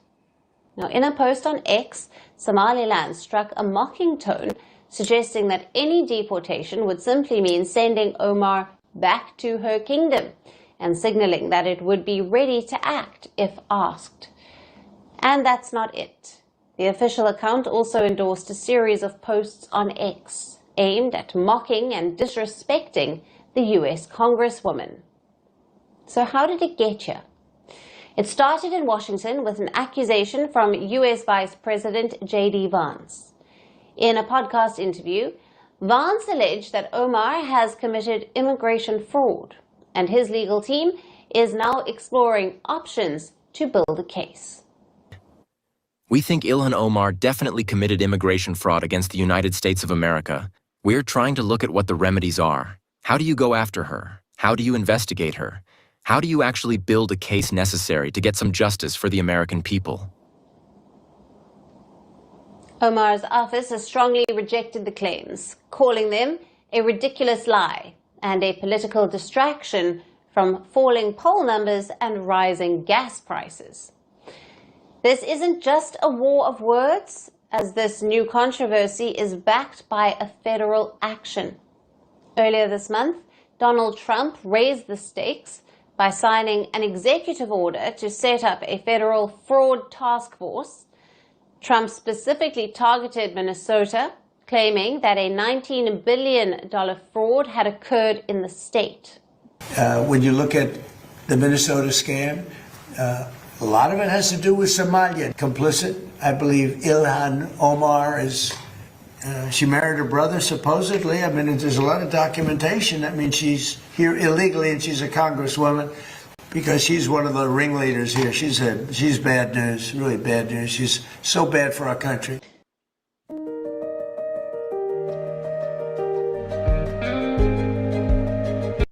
But as things stand, there are no criminal charges against Omar. The fraud claims remain unproven, and the extradition talk doesn't hold up. As the United States does not recognize Somaliland as a sovereign state, which declared its independence in 1991. As of right now, Israel is the only country to recognize Somaliland as an independent state. So any legal process would have to go through Somalia and not Somaliland. There's also no politics. The politics about Omar being born in Somalia and has opposed Somaliland's independence while supporting Somalia's territorial claims instead. Analysts say that by offering extradition, Somaliland is reportedly setting a political score on the global stage. Somaliland has long pushed for international recognition, and moves like this can immediately put the breakaway region in the spotlight. So despite the high-stakes rhetoric, the option of extradition is currently non-existent, as there are no charges, no treaty, and no legal pathway. But the politics behind it have already gone global. An unrecognized state inserting itself into a U.S. political fight. You know what? I bet you good money, whatever you want to bet, that I know more about American law than she does, or anybody that's advising her. And yeah, there is a pathway to go after Ilhan Omar. And also, it's a brilliant chess move, which he seems a little too dense to comprehend, to get itself recognized by the United States in return for doing it the favor. It's also trying to say, hey, we're here to be in alliance with you guys. Why don't you let us in the door so we can have a few hors d'oeuvres at the party table? And that's what you're listening to. It's a good move. It's how things are done when you play chess rather than just getting stuck on stupid playing checkers. Now, Do me a favor, keep talking for it. I gotta let my dog in. Go ahead. okay, but anyway, this is just a move. As I said, take a look at Ilhan Omar. She's a very attractive looking young woman, but she's not typical of Somalis. So why is it that we have all of these Somalis we see on the news in the United States looking very, very different from the Somalis that we see on the streets of Somaliland, I want to ask you, Somalia? so right now she cannot be extradited. No, they haven't brought any charges against her. But like Vance said, and as I've been saying the last several months, if you want an indictment to stick, you have to investigate it. You just can't slap it together and throw something on the wall like they tried to do with Trump. It's not going to stick. So they set the precedent, and I think now that they've got a task force going, they're going to put together a case on her, and I think she's going to wind up becoming indicted. And by the way, Congress can eject her if they see fit to do so. Adam Clayton Powell got ejected with some of that nonsense down there with that island on Bimini and some alleged corruption. Not saying he was guilty of it. They never even brought charges against him from that, but he got ejected from Congress. So whether or not they can indict her, they sure as the devil can build on the precedent that she so strongly supported, going after former President Donald Trump at the time, now President Trump. Well, this is another Congresswoman. Over the weekend, she was found guilty. We spoke about this a couple months ago. she stole some COVID funding. Breaking news, House Ethics Committee found a South Florida Congresswoman, Sheila Sheriff-Less McCormick, committed 25 ethics violations. And this comes after Sheriff-Less McCormick spent 7 hours in a rare, high-pressure meeting on Capitol Hill on Thursday. The Congresswoman refused to answer our crews on her way out. The Democrat is facing more than 24 charges for alleged misconduct, and the charges include accusations that she stole millions of dollars in FEMA COVID-19 relief funds and funneled the cash into her campaign for Congress in 2021. Sheriff-Less McCormick is also facing a federal indictment for the same alleged activity. She's fiercely denying any wrongdoing. My client on the one side of me saying, that's not true, I want to get up and I want to testify and I want to explain something. How can she possibly go into court and have a fair trial if her jurors have already heard that she was found guilty by the House of Representatives? Lawmakers hearing the case saying this morning that they will consider her punishment, but no other details were released. Sheriff-Less McCormick could face more than 50 years in prison and potential expulsion from Congress. She doesn't have to be convicted before they expel her. So, can that what do you call it? Persuade the jury when she? Yeah, it has that effect. But that's exactly what they were trying to do on purpose with President Donald Trump after his first term. That was exactly what they were trying to do by bringing those slipshod charges in front of hand-picked judges and in front of juries that were tainted. So that's exactly what the game is. But they knew what the rules were. They set the precedent. And, you know, how often do I say, be careful what the hell you ask for? You just might get it. I meant to play this in the beginning of this segment. And I'm not talking about the prosecution of the Congresswoman here. I'm talking about you wanted to go get some charges on President Trump. You did. They got thrown out the window, rightfully. Now you set that precedent, you pay for it. But here's the thing, though. If their person, their girl, because Biden, he was useless. If their girl would have won, all these fraud and all these billions of dollars would have kept going on. Nobody. Yeah, and see, when Trump started alluding to them, everybody, well, he's awful. Why does he have to talk like that? Because there's some horrible corruption. You get upset with folk busting into a mall shop, 50 of them at a time, gang rushing the thing and ripping off the merchandise and causing the retailer to close down. And that's okay. But they get justified in their minds with what they do when they see the people who are in these elected and appointed positions. They're doing worse crime, getting away with more money. Mm-hmm. So, real quick, this week on Wednesday, Scotus is hearing birthright citizenship. They're going to be discussing it this week. I just want to play this clip. It's a Fox News alert. Next week, the Supreme Court is slated to revisit President Trump's birthright citizenship executive order. Now, it directs all U.S. government agencies to refuse issuing citizenship documents to children born to illegal immigrants or children who do not have at least one parent who is an American or a lawful permanent resident. Now, it's a law President Trump says is in place all over the world, and he's right. You're looking at that map. And if he wins in court, he would effectively cripple the booming birth tourism industry. You heard me right. Now, that is described by a Senate Homeland Security Committee report in this quote: expecting mothers traveling to the United States to obtain U.S. citizenship for their children. The report goes on to say obtaining U.S. citizenship for their children is a hedged bet, a rainy day fund for a better life. And while birth tourism from China is the most common, people from countries like Russia and Mexico take advantage of it too. Birth tourism has been an issue for a long time. This is a Fox News alert. Next. That is a real thing with that birth tourism. Yeah, it is. And see, it's a loophole in the law. So people take advantage of it all the time. And that just says if you have foreigners who are well enough aware of American law to take loopholes and turn it to their personal profit, What about the woke Negroes around here who are too stupid to figure it out, even though they've been here their whole lives, and they whine and cry about how they've been set upon and done wrong and spend all their time with that nonsense instead of getting straight in the situation? Well, here's the thing. So Trump, let me bring this down here. Trump says birthright citizenship is for children of free slaves, not temporary visitors. Amen to that. And that is his argument. 14th Amendment was adopted to grant citizenship to children of slaves freed after the Civil War, Trump wrote on social media. So that is the main argument that they're going to be presenting in front of SCOTUS.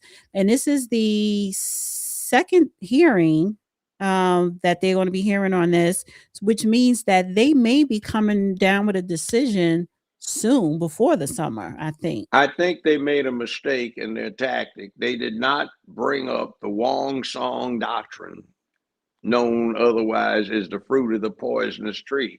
Quite some time ago, the U.S. Supreme Court ruled that when there was something poisonous, then nothing should flow out of that. In other words, if you did wrong, you shouldn't be able to take advantage of the wrong. They were really directing that toward the government, but it applies to people too. Remember me talking about clean hands doctrine? In other words, you can't go into court asking for equity relief if your own hands are dirty. Well, that's the same thing. In other words, you want to get relief, but you are an illegal. You shouldn't even be here to be able to raise the situation. The fact that you are here to raise it bespeaks criminal activity. Wong Sun doctrine. That means that whole root of the problem is poisonous. Therefore, anything that comes out of it is poisonous and should be restricted. And I think the administration made a bad mistake by not raising that point, since that's been long settled law in America. It says Trump comments came as Supreme Court prepares to hear Trump versus Barber on April 1st. The case is about whether his executive order 14160, which excludes the children of illegal migrants and legal temporary visitors from automatically gaining U.S. citizenship at birth, is constitutional. The order has been blocked in the lower court. So birthright citizenship is not about rich people from China and the rest of the world who want their children and hundreds of thousands more for pay to ridiculously become citizens of the United States of America. Trump wrote on Truth Social. So, yeah, that is woke folk that are out there protesting this. Say, aren't you the ones talking about perpetual victimhood?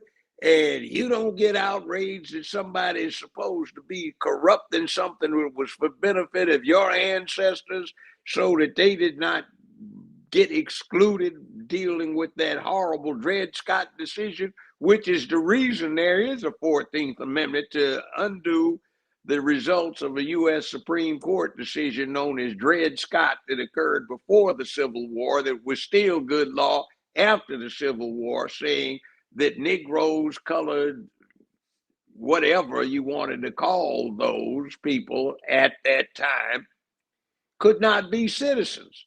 So that was the purpose. So now you're out there in the streets saying somebody that's coming in, taking your jobs, taking your money, coming in and gangstering your neighborhoods, and you want to talk about white supremacy and turn right around and go give it back?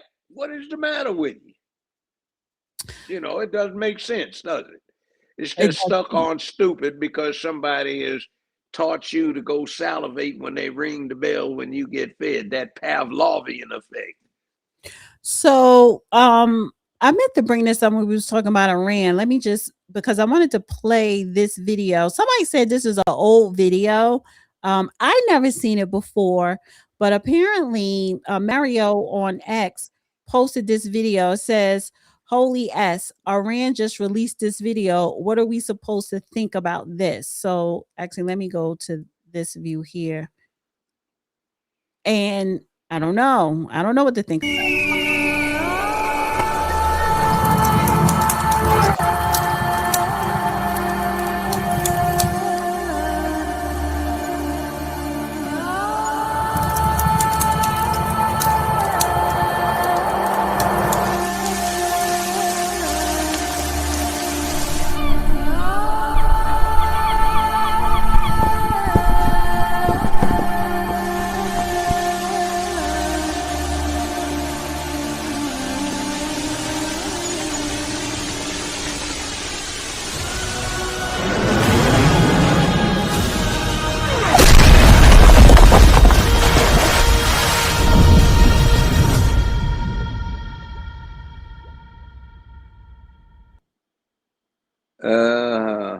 Nice wolf ticket. Listen, first of all, this is something I do not do. I'm not going to sit up here and walk around as if, everybody is beneath me. I've never done that. I never done it in my personal life. I don't do it. I don't underestimate other people, other countries. One thing about the Middle East, because United States has a big ego. Um, but it's funny though, because you're trying to conquer the Middle East and you have not. Why? Because when you chop off one head of a snake, another one pops up. They have a lot of children, they're very religious, they're very prideful culture, whether you're Persian or Arab or Muslim or what have you. Stop thinking that Iran is so weak. You know what I'm saying? And listen, what you was just talking about under the Biden administration, Kamala was the border czar. They open up these borders. We do have sleeper cells here. So it's not about, well, they don't have the missile capacity. No, they don't. But we have some sleeper cells here and we don't know what they're going to do. So a 200 kiloton yield nuclear device weighs 55 pounds. And they have. This is my point. It is a mistake to be that arrogant, to think that we are untouchable. Nobody is untouchable. Well, you have 911 25 years ago, so we know we're not untouchable. Everybody You got is Pearl touchable. Harbor, December 7th, 1941, so we know we're not. So the point is that. But I'm like, what? But yeah, the point is, what message you trying to send to us? Well, So here's the deal. On the fence, but at the end of the day, I live here. Yeah, but the press is telling you we should invite all of these people in. No borders, nobody checking anybody, which makes the situation worse. I mean, it's like, man, you let this in? Like, what's the matter with you? Like, now, Ron is our friend, but because I heard that it was the Olympics and some Israelis and U.S. citizens were held hostage by Iran or something. What was that hostage? That was our embassy in 1980. They held our embassy and its employees in Iran hostages for a year and a half. I'm talking about the Olympics. Oh, the Olympics. Well, that was back a while. The Israelis. Yeah, the Israelis sent in one of their teams to free the hostages. But I heard that Iran told the black people that they held hostage that they could leave. No, I don't know that. I'm gonna look that up. I know somebody black. I know somebody black personally that was held hostage. So I don't know about he said he wanted to stay because his friend wasn't allowed to leave. Well, I don't know if he said that. He just said, well, he just said they held him. He said he wasn't only somebody black. That's a propaganda thing. I don't know, but I'm just saying, but anyway, what else is on the list? In other words, foolishness gets exposed and somebody's got to stop it. So now the people are saying, but we don't want it stopped now. Well, I mean, do you want theft and death on your city streets to stop? Well, you need to stop it across the board, not just, where you live. And what's her name? Jasmine Crockett. She's coming up too. I got something. Yeah, well, yeah, but see how she switched over when it got personal? Well, or is that her, or is that silly mayor? The one whose daddy got shot. Now they Oh, in want the name. Chicago. Yeah, Tiffany Hanya. You getting your Here, Black Girl Magic mixed up. they're so similar. They're like twins, Well, you getting your ignorance you and getting your Black ignorance Girl brings. Magic mixed up. The black Yeah, well, ignorance is ignorance. So It's sister, anyway, yeah. she But she's a was Republican now. She moved to Georgia as a she ain't Republican to no run damn for office, Republican. and Yeah, now well, she's they in need to Chicago, have some coming to rules Chicago changed. because her father was shot. She's not going to survive their I primary want in to interview Georgia. her. I want her to come on the program so we can interview her. Well, that might be fun. I haven't cross-examined anybody with rigor in a long time. Right. Yeah. I think yes. I think that'll be good. Because we're respectful to guests, and I think that'll be a good conversation. So listen, let's swing back to the immigrants, or i.e. the illegals, because honey, Congresswoman, House Representative Rashida out of Detroit, I think that's her. She wants reparations. She's saying immigrants, but they're really illegals. But she's probably They're going to give it criminals. to immigrants. They're criminals. That's like saying, okay, you got a house. You got a big house, right? And you come downstairs and find out somebody is busted in your house and they're in your refrigerator eating your food and drinking whiskey out of your whiskey locker. And somebody said, oh no, there are guests in your house. You can't do anything. What the hell you mean guests? They busted off in here. They broke a window and came in. Or the window was open. Well, they didn't give them a license to climb through the window. But you see, that's how stupid it is. Well, I thought you They said I could broke come in. You left the door. You left the door open. Yeah, well, yeah, but And then when I walked in, you didn't call 911. So what do you want me to do? And then you gave me something to eat and a bed to sleep in. That's what they're talking about. That's Now you got a new landlord, and a new landlord saying, no, y'all got to go. Yeah, that's the Democratic position versus the Republican position. So Donald Trump is the landlord, and the Democrats are the fools. Oh, what are you going to do? You're causing difficulties.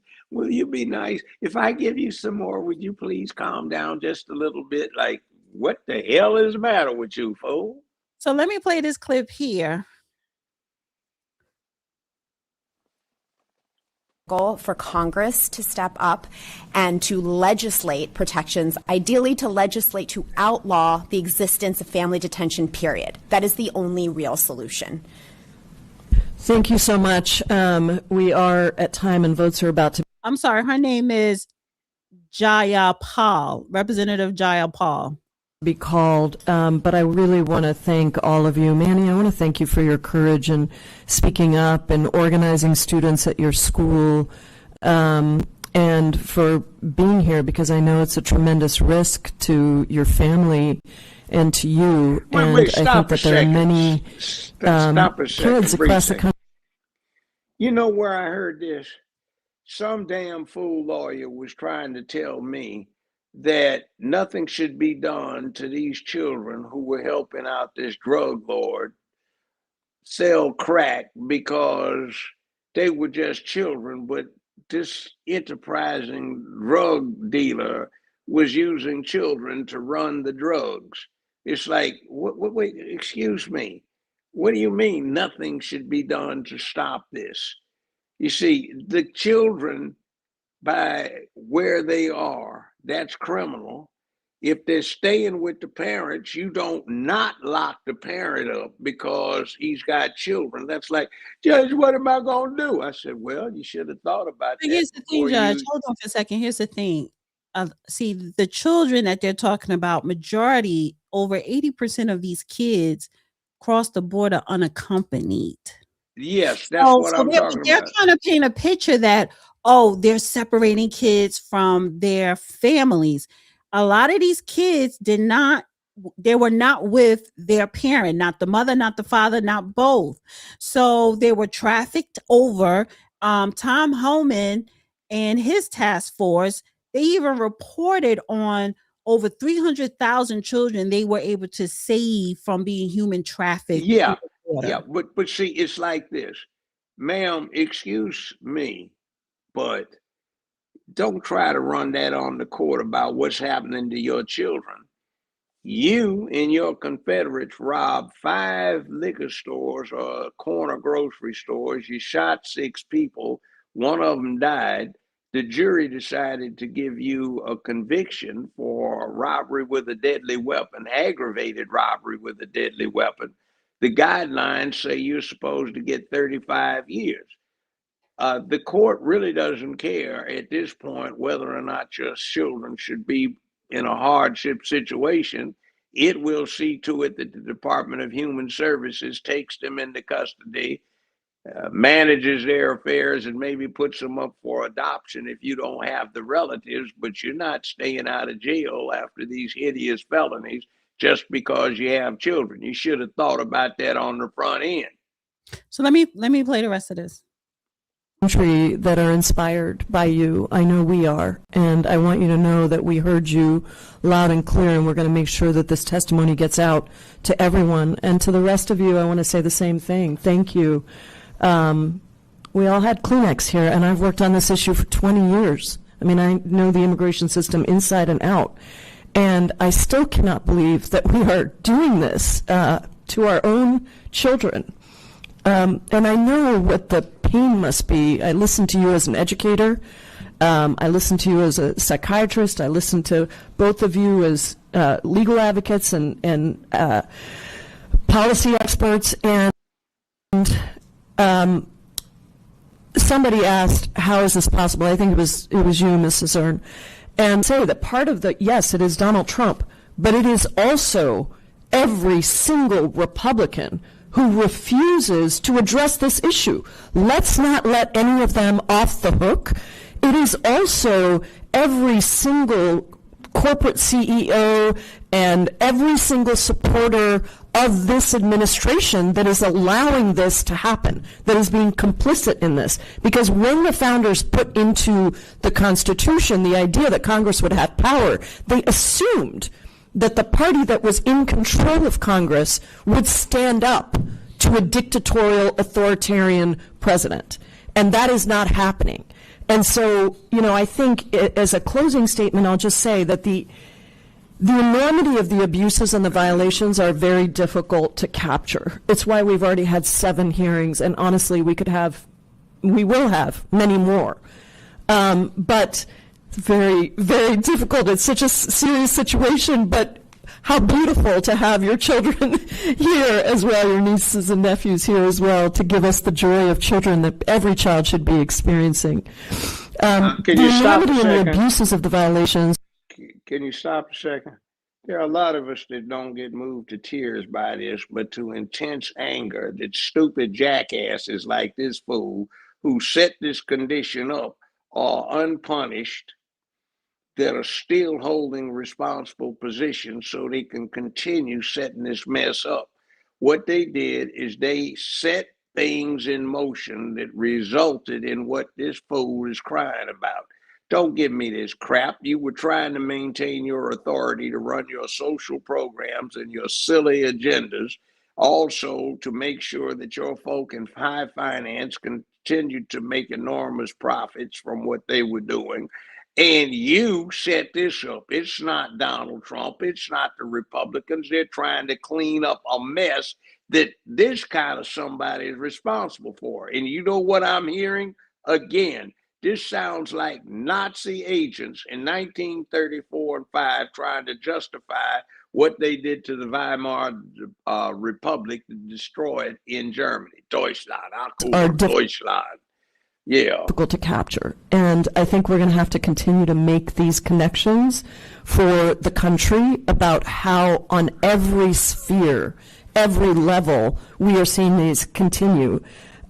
We have to continue to call out the profiteering. Representative Castro mentioned this.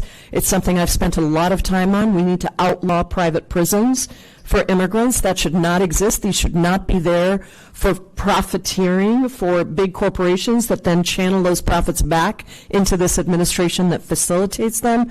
And at the end of the day, when we are back in power, one of the important things we're going to have to do. You heard it when she just said, and at the end of the day, when we are back in power. Yeah, I hear it. That's what you're trying to make happen. That's why we've got this mess to begin with. Like they said, 5 years, if they're in a refugee status, they become citizens automatically. They don't have to do a damn thing. They get to vote in the elections. And if this had been made retroactive by that shyster Harris, Imhoff, getting in office, she could have signed an order that made it retroactive to January 2020. These criminals would be able to vote now, and they would be rewarded for their criminality. What kind of fool son is that? Oh, let me if you finish. break into my house, I'm going to make sure you get treated real well. So let me finish playing it. Number of different things that need to happen. Number one, we need defensive reform. We need to stop the things that are happening that should not be happening. We need offensive reform. We actually need an immigration system that works and recognizes the contributions of immigrants to this country and establishes legal pathways for people to come to this country and for people to be able to get citizenship. And they've been a part of our communities for so long. And stop a second. Let me just finish. It's only less. It's a minute. It's only 1 minute. Then we also need offensive actions around prosecutions. We need real accountability, because at the end of the day, the people that have been inflicting this harm need to be prosecuted. They need to be brought before us, and they need to be held account for the trauma that they have created. And we are going to have some form of reparation for the kids and the families that have been traumatized through all of this. You talked about how there's no supports for people even once they're released. We need to make sure that we are funding that kind of work to continue to provide relief. And so there's a lot that's on our plate, but I want you to know how seriously we take this issue and how committed I personally am. If I am chair of the immigration subcommittee, we will be pursuing all of these pieces. And your efforts, Manny, Mrs. Ern, Ms. Caballero, Ms. Diamond Kust, Ms. Desai, are not in vain. And we know now this Nobody's is why against immigration. It's just supposed to be illegal. Nobody's against somebody wearing a fine pair of shoes or carrying a nice purse. You aren't supposed to steal it to get it. You're supposed to buy it. she said the word reparations for their suffering. And I'm like, the audacity. I don't want to hear not near congressional, not near baby boomer, boule, black, white person. I don't want to hear shit about, oh, you black people don't deserve reparations. Absolutely not. Because all of the things she just named that these illegals and immigrants were going through, we have been, and in some instances continue to, depending on whatever systems where you fall in the economic bracket, are still going through it. Black Americans, we're still going through it. How dare her? And this is the thing she said, when we get back in power. And so this is why I'm going with Trump. If you keep it up with the Iran shit, you are going to lose Congress. Not just because she's going to, let me finish. If Republicans are not in control of Congress and the Democrats are, they are going to, number one, do the impeachment proceedings. Number two, they're going to give illegals a pathway of some temporary status or reparations. They are going to give them reparations. And then a whole bunch of other things that Congress, who controls the purse, that they're going to do. So I'm sorry. I think our nation right now is number one priority. Knock it the F off with Iran. They don't need to knock it off for Iran. He's going to have. If you don't, Congress is going to make you knock it off with Iran. So come on. Okay. Congress won't change because the election is in November. Somewhere around July, there's going to be a resolution of this where the United States is going to have kicked ass, gotten a lot of stature, and he will have won. Remember Grenada? When people were hollering about, what are you going to do, blah, blah, blah, blah, blah, how dare you go down and invade Grenada? And they did, and they freed the hostages down there. The American medical, you aren't even aware of it. That's fairly recent. What does it have to do with Congress? It's exactly the same thing. They were saying the same point. But what happened is the administration went in there, quickly kicked ass, They set up an invasion of Grenada. They restored order. They freed the invading American Grenada, students. invading Grenada and Yes. invading Iran are two different things. No, they're not, because Yes, the they are, bottom because line, no, they're Grenada not. doesn't have any, they don't have no nuclear weapons, no bombs, or no Well, nothing like the that. point That is was to a, make sure day trip. That was a day trip. yeah, that's all that's going to happen here. Listen. My point is, if you let these lunatics take control, Congress, White House, this country is done. You're not going to get them in control because the Yeah. election is No. the You're not election paying is. attention to these Listen, little I elections am. that's I been know, going and on. it's left wing control of the press giving you bullshit.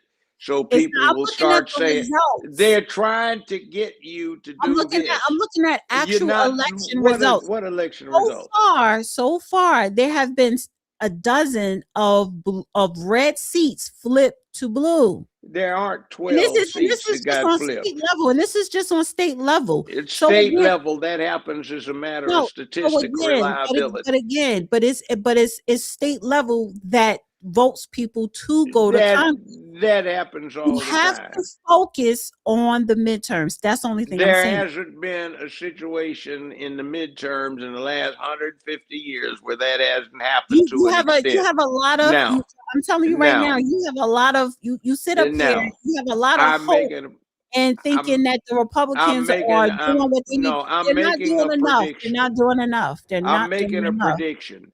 I'm making a prediction. Since the Iranian Navy has been completely destroyed, since the Iranian Air Force has been completely destroyed, since the communications net in Iran, other than for civilian purposes, which have been left intact on purpose, have been destroyed, considering that their army is decrepit, there is not a damn thing that Iran can do about whatever we choose to do. We will kick our behinds in there. We will have a brief occupation for a few days, maybe a couple of weeks of certain areas key to the Gulf, Judge, and we will walk out of there. You're not understanding what I'm saying. I understand what you're saying. No, you the don't. Point let is, me the say point this. is, No, is, let me make my go ahead. point. Let me make my point, and then I need to move on to the next clip. I got your point. The way the average Americans vote, first of all, most people don't even vote in the primaries, which is a problem.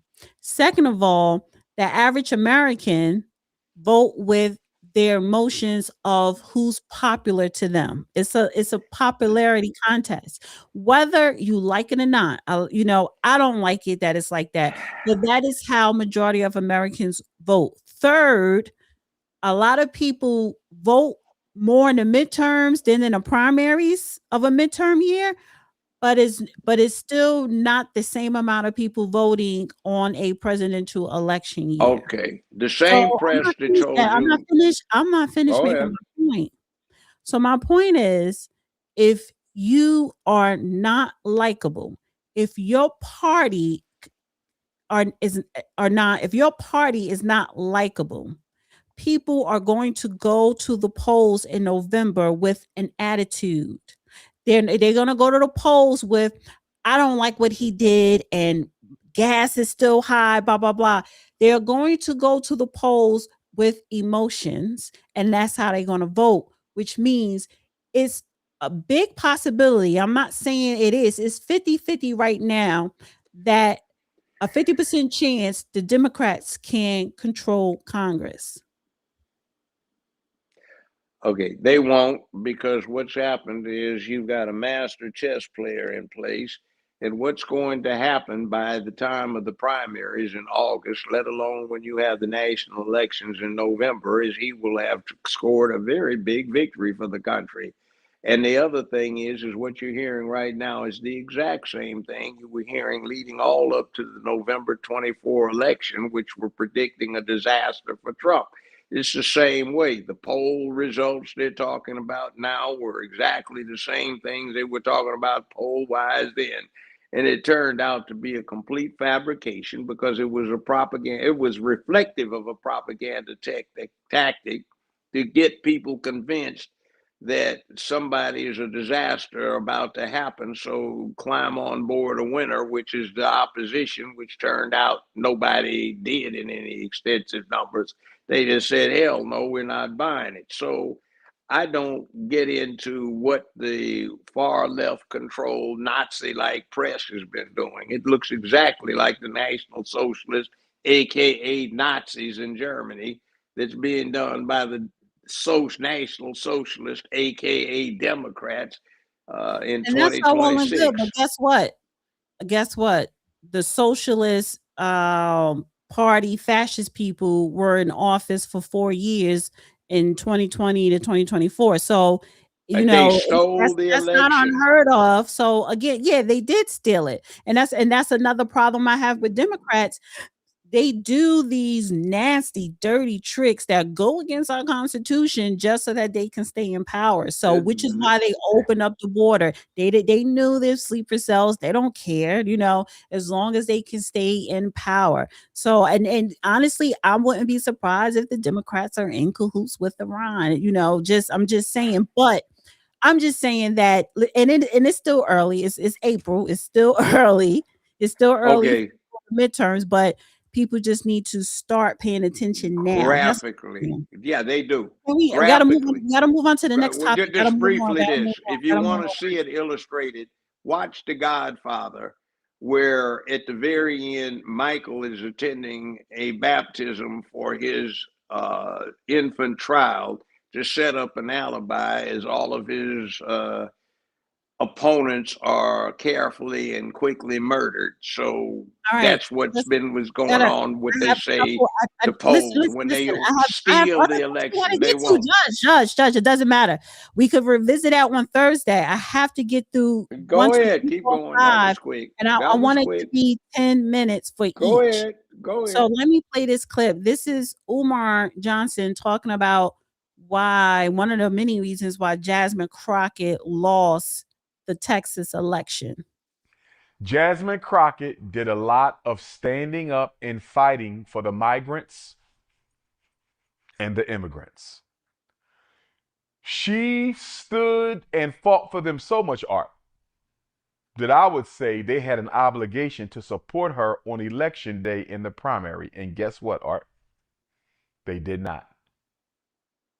They came out for the white man instead of the black woman who fought for them. What is the message, Art? And I'm not surprised. Jasmine Crockett might be surprised. I'm not surprised. Because if you study the history of America, immigrants do not have a history of standing with black people. You will get white people to stand with you before immigrants, Art. Chinese have never stood with black people. Arabs have never stood with black people. Latinos have never stood with black people. East Indians have never stood for black people. Show me an immigrant group that has ever come to this country to stand with black people except our Caribbean African immigrant brothers and sisters. They have a history of standing with us more than anybody else. The Caribbean African immigrants have the strongest history of standing with black America, but not these other groups. So Jasmine Crockett went out of her way to fight for these people. She stood up against ICE and the deportations, and when she needed them at the election booth, they did not show up for her. I do think she could have focused a little bit more on fighting for resources and concessions for her district in particular, and for black America in general. I do. She was in the cameras a bit more than you generally find a black elected official. I'm not going to hold it against her too much, Art, but I do think that we have allowed our elected officials, not speaking specifically about Representative Crockett, but I do think we have allowed our elected officials to carry themselves like untouchable celebrities. We don't hold them accountable. Look at Barack Obama. We do not hold our elected officials accountable at all, Art. We don't. They're like one step under the celebrity. They're one step under the rappers, the actors, the comedians, the dancers, the singers, and we need to change that. They need to understand that you are a black public servant. Your job is to serve. We voted for you to serve, not to get rich, not to get famous. And again, I'm not going to say Sister Jasmine Crockett was guilty of that, but I could understand the accusation because sometimes I questioned. I said, the sister is always on TV. Is she fighting for black justice in the halls of Congress? I felt she spent too much time criticizing Trump. I didn't have a problem with it, but Trump ain't going to change. Let's fight for our people. I think sometimes black elected officials use Trump, or Bush or whoever else as a distraction from the work they should be doing on our behalf. The president is the president. He ain't going nowhere. What can you do for us? That's why we elected you. I agree with him. I don't. Now, his school didn't open up yet, but I agree with what he's saying about Jasmine Crockett. Yeah, you focused on these illegals, you focus on the immigrants, you focus on transgender, not LGBT, transgender women to be exact, and they did not come out and support you in Texas. It sounds like something. The white guy that he's talking about, Tarico, he is, I say, a white Mexican, but he's Latino, and his people supported him over her. Okay, let's be real about this. The second largest state in the union is Texas. This clown Crockett was representing a gerrymandered district that she appealed to. She did not appeal to the second largest state in the country. No how, no way. And I've been saying for months, she had the chance of the proverbial snowball escaping from the fires of hell, which was exactly none. So that's why she lost. And this sounds like 1967, which, in the time is fine, but hey, there's more to it besides race, and you need to start dealing and start telling the people that listen to you about the realities of how politics works, and stop focusing on this woe is me and start dealing with the opportunities that are at hand instead of the liabilities. Now, that said, Jasmine Crockett's from Memphis. And everything that I heard her say comes straight out of the young Democrats here in Memphis.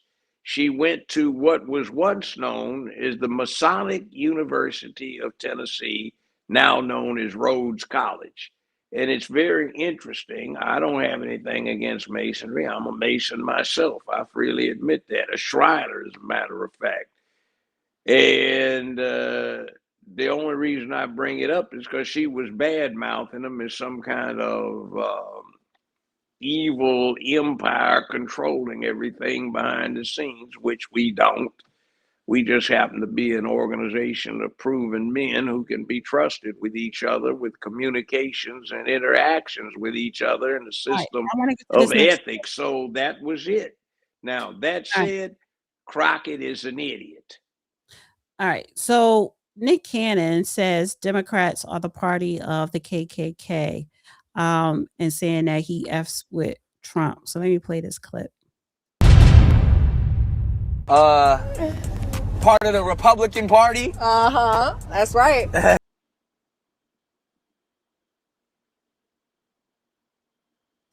So that's Nick Cannon with his 13 kids saying that he F's with Trump. And the Democrats is the party of the KKK. Basically saying stuff that a lot of people already knew. And this is why I always say that celebrities need to just stay out of politics. However, what kind of celebrity is he? I've never heard of him. And I know you hadn't. Put it like this: he's Mariah Carey's ex-husband. What the hell has that got to do with a damn thing? I know Mariah Carey because she and my ex-wife were friends. So yeah, Well, talk to her for a couple hours at a time at an affair. That is what he's mainly known for now. But he is an entertainer, comedian, or what, an actor. Come on, why are we making these people even? Why are we even giving them a forum? And Amber Rose, she spoke at the Republican convention. I know that's yes, not So a bad looking woman, but the problem is remember she used to do this annual thing called the Slut Walk, and she stopped doing that. So now she's yes, I know. It's like been saved, I guess, but you know that's nice. But there are some heroic people out there, and we don't give them any play. We just give that's where the PhDs and the vast experience in life and in these things. We don't have that. And then we do have somebody, the late Jesse Jackson, who did a lot of this stuff, but he was an object of an intense FBI campaign to discredit him. And the FBI scored another tremendous victory by getting the people he was trying to help to turn against him with some nonsense. So anyway, it's really weird. This is good. This is and it wasn't the same one that was talking about the Jesse Jackson was responsible for the assassination of Dr. King. He betrayed him. No, that was Dr. Umar. Omar. Okay, well, let's talk briefly a second about that. Give me 15 seconds. Hold that? No. I'm gonna speak back to that. It was just in line of that. No, I'm gonna put it down. We'll come back. Okay, we'll come back to it because I'll pull up that clip. But this is what I'm saying about the American people. You're right. We should be paying attention, but Americans make celebrities go viral. Americans make celebrities, when they're talking about politics, relevant. Stop clicking on this stuff, but they're not going to stop doing it. So, well, the truth is mainstream media is so boring, irrelevant, and obviously a propaganda tool for the far left that it lost its edge, and social media is too unvetted where any idiot can get out and get a huge audience if he is spectacular enough to be entertaining rather than educational. Now it's another celebrity. I'm not saying these two are. They may be fine people. I've just never heard of them except in the context you just gave me. Right. Well, we have another celebrity, Chili from TLC, a 90s group. So apparently it came out that she donated to Trump's campaign. TLC Chili says she made a mistake with a Trump campaign donation. Rosanda Chili Thomas is speaking out about making donations to campaigns linked to President Donald Trump. That is because she is right now being dragged because Hollywood is Democrat or what have you. So she released this. I want to be clear. I am not MAGA. I do not support any of the many policies that are causing great harm to the American people. I made a mistake to make. I did not read the fine print. I thought I was supporting causes against human trafficking and for veterans. Two things I care deeply about is my dad is a veteran and everyone knows I love children.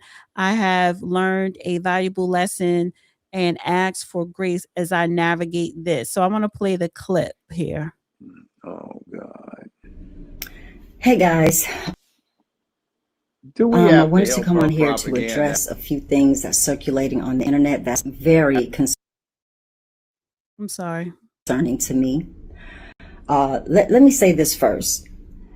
I have the utmost respect and admiration for Michelle Obama, and I would never say or do anything that is disrespectful to her or to any woman. I would never do that. And I had no clue that this repost had happened until I started getting phone calls and text messages from everybody, and I immediately went to my page to see what was going on. Now, mind you, I'm not very computer savvy, so I'm looking for this repost button, and I see that all of these buttons are very, very close to each other. And clearly I was scrolling and my thumb hit the repost button. Again, I had no clue that something like this happen until I got all the calls. But of course. Okay, so that was the end of that. I don't know what happened with the judge. He started thinking again his thing. So let me he should be popping back in shortly. I don't think it's on my end though. It's something on his end.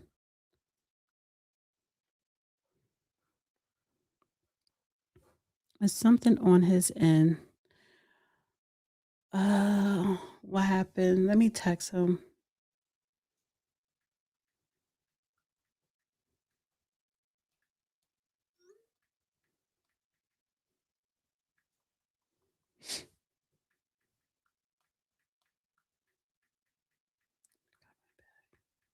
I don't want to call because it may not come out. So just give him a second. Because I need to find that other Dr. Umar clip. Guys, hit the like button and share. Got like 3 more things to talk about, a couple more things. I said we're going to be up here for 3 hours. What is he saying?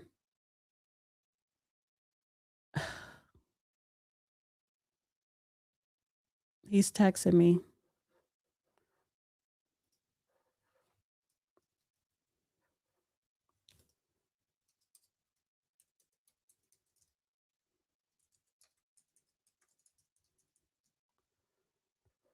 Okay, this is a long damn text he writing.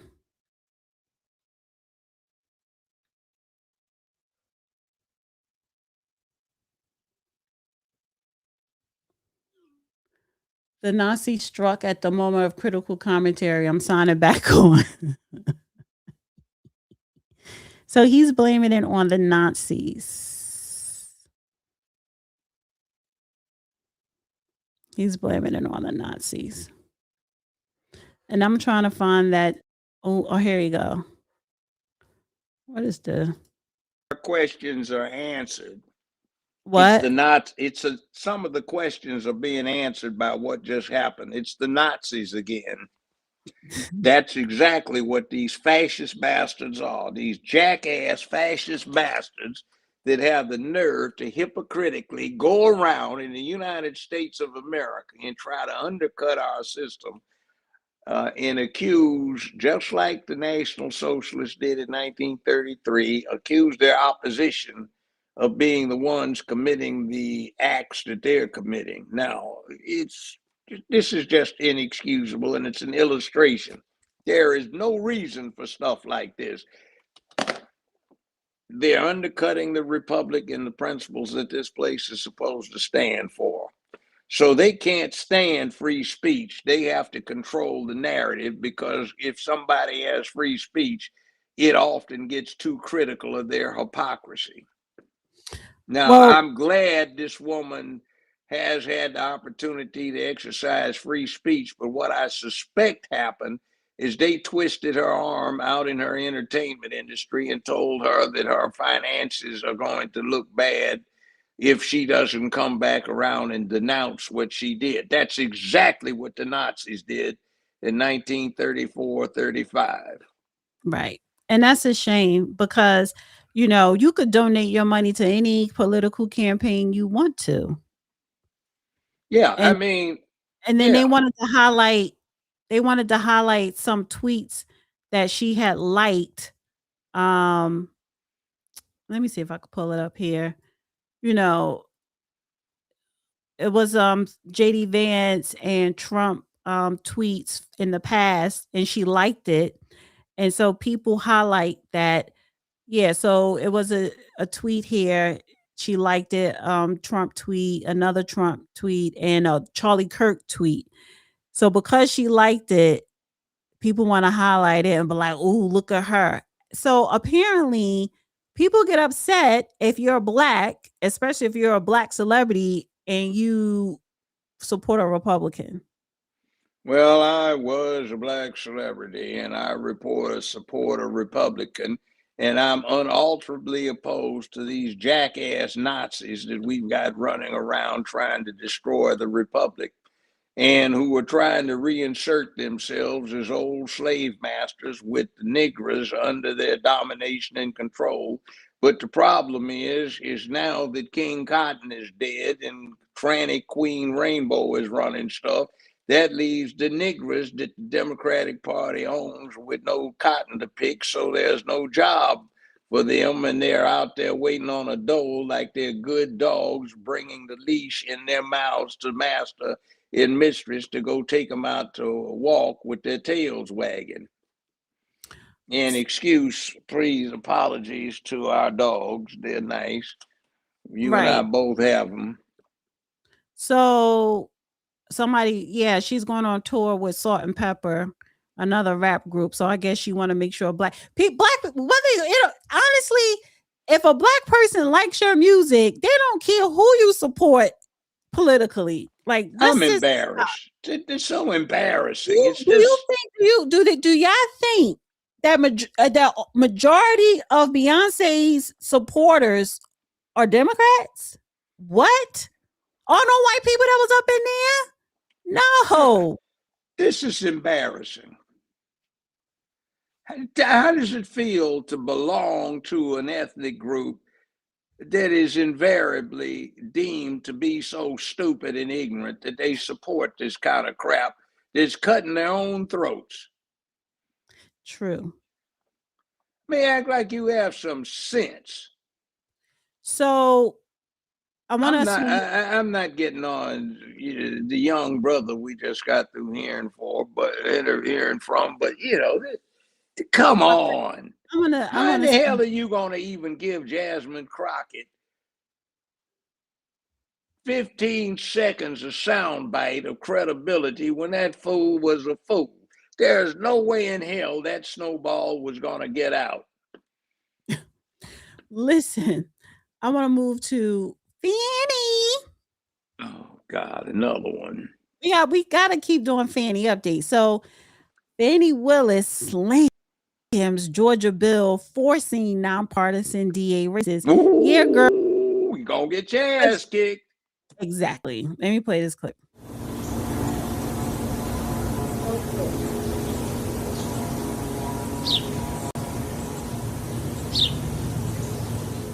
That would make county elections nonpartisan in 5 metro area counties passed in the state Senate this afternoon after intense debate. The Republican-backed bill targets local offices in Clayton, Cobb, DeKalb, Fulton, and Gwinnett counties, where Democrats have picked up a number of seats in the past few elections.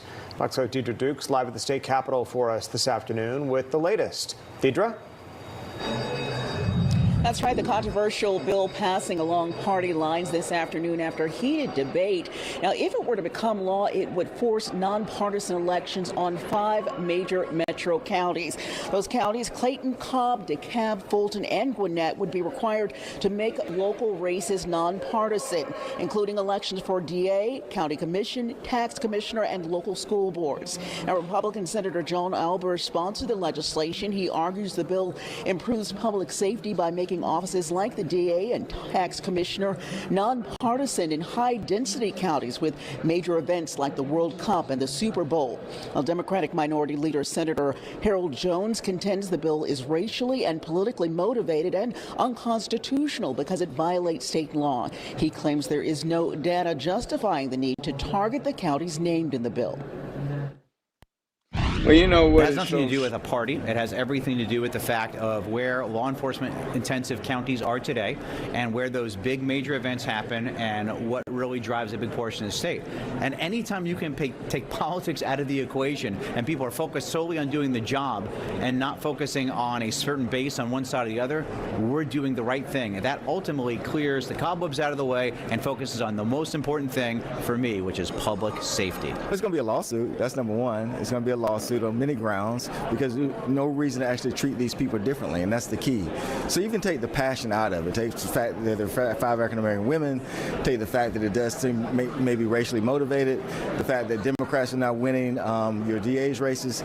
Here's the issue that you have, and it's within the bill itself.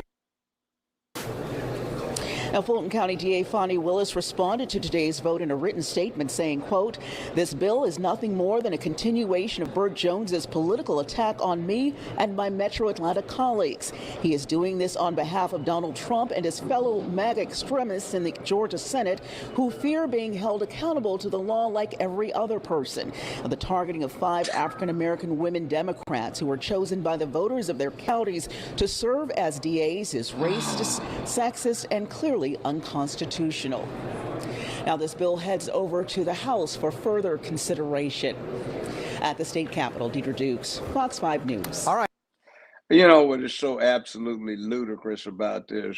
In other areas of the South, they've done just this, but you know what the motivation was? It's because black voters complained about partisan elections on these levels discriminated against black people. So, I mean, it's like, really seriously, you just happen to be ignorant of recent history. Black people were screaming bloody murder about we can't have partisan local levels in certain counties and municipalities because it's racist and discriminates against the black voters. So Tennessee, we've got the same thing. And here you go, somebody saying doing the same thing that black people wanted is now racist because, well, we initiated the idea. So remember what I say, be careful what you ask for, you might get it. Well, Fannie Willis, she's also saying that the bill would remove party labels from local races is unconstitutional. Why? They've done it in quite a few southern states, gone to federal court where some of the federal judges have said that's the right thing to do because partisan races at one time discriminated against black voters. So House Bill 369, which recently passed the Georgia Senate, will require nonpartisan elections for certain county offices, including district attorney, county commission, and tax commissioner in Clayton, Cobb, Fulton, DeKalb, Gwinnett. The measure would take effect 2028 if it becomes law. So supporters say the change is aimed at keeping public safety roles focused on their duties rather than politics. I agree to that. And critics argue it unfairly targets Metro Atlanta and could face legal charges. But you know what? Atlanta, particularly Fulton County and a whole lot of other counties, I heard a word. Cobb County too. They're all corrupt. And just because there are white corrupt politicians, there are black corrupt politicians. So where is it written somewhere that said you cannot question or bring charges up against a black politician because it's racist? Well, you know what?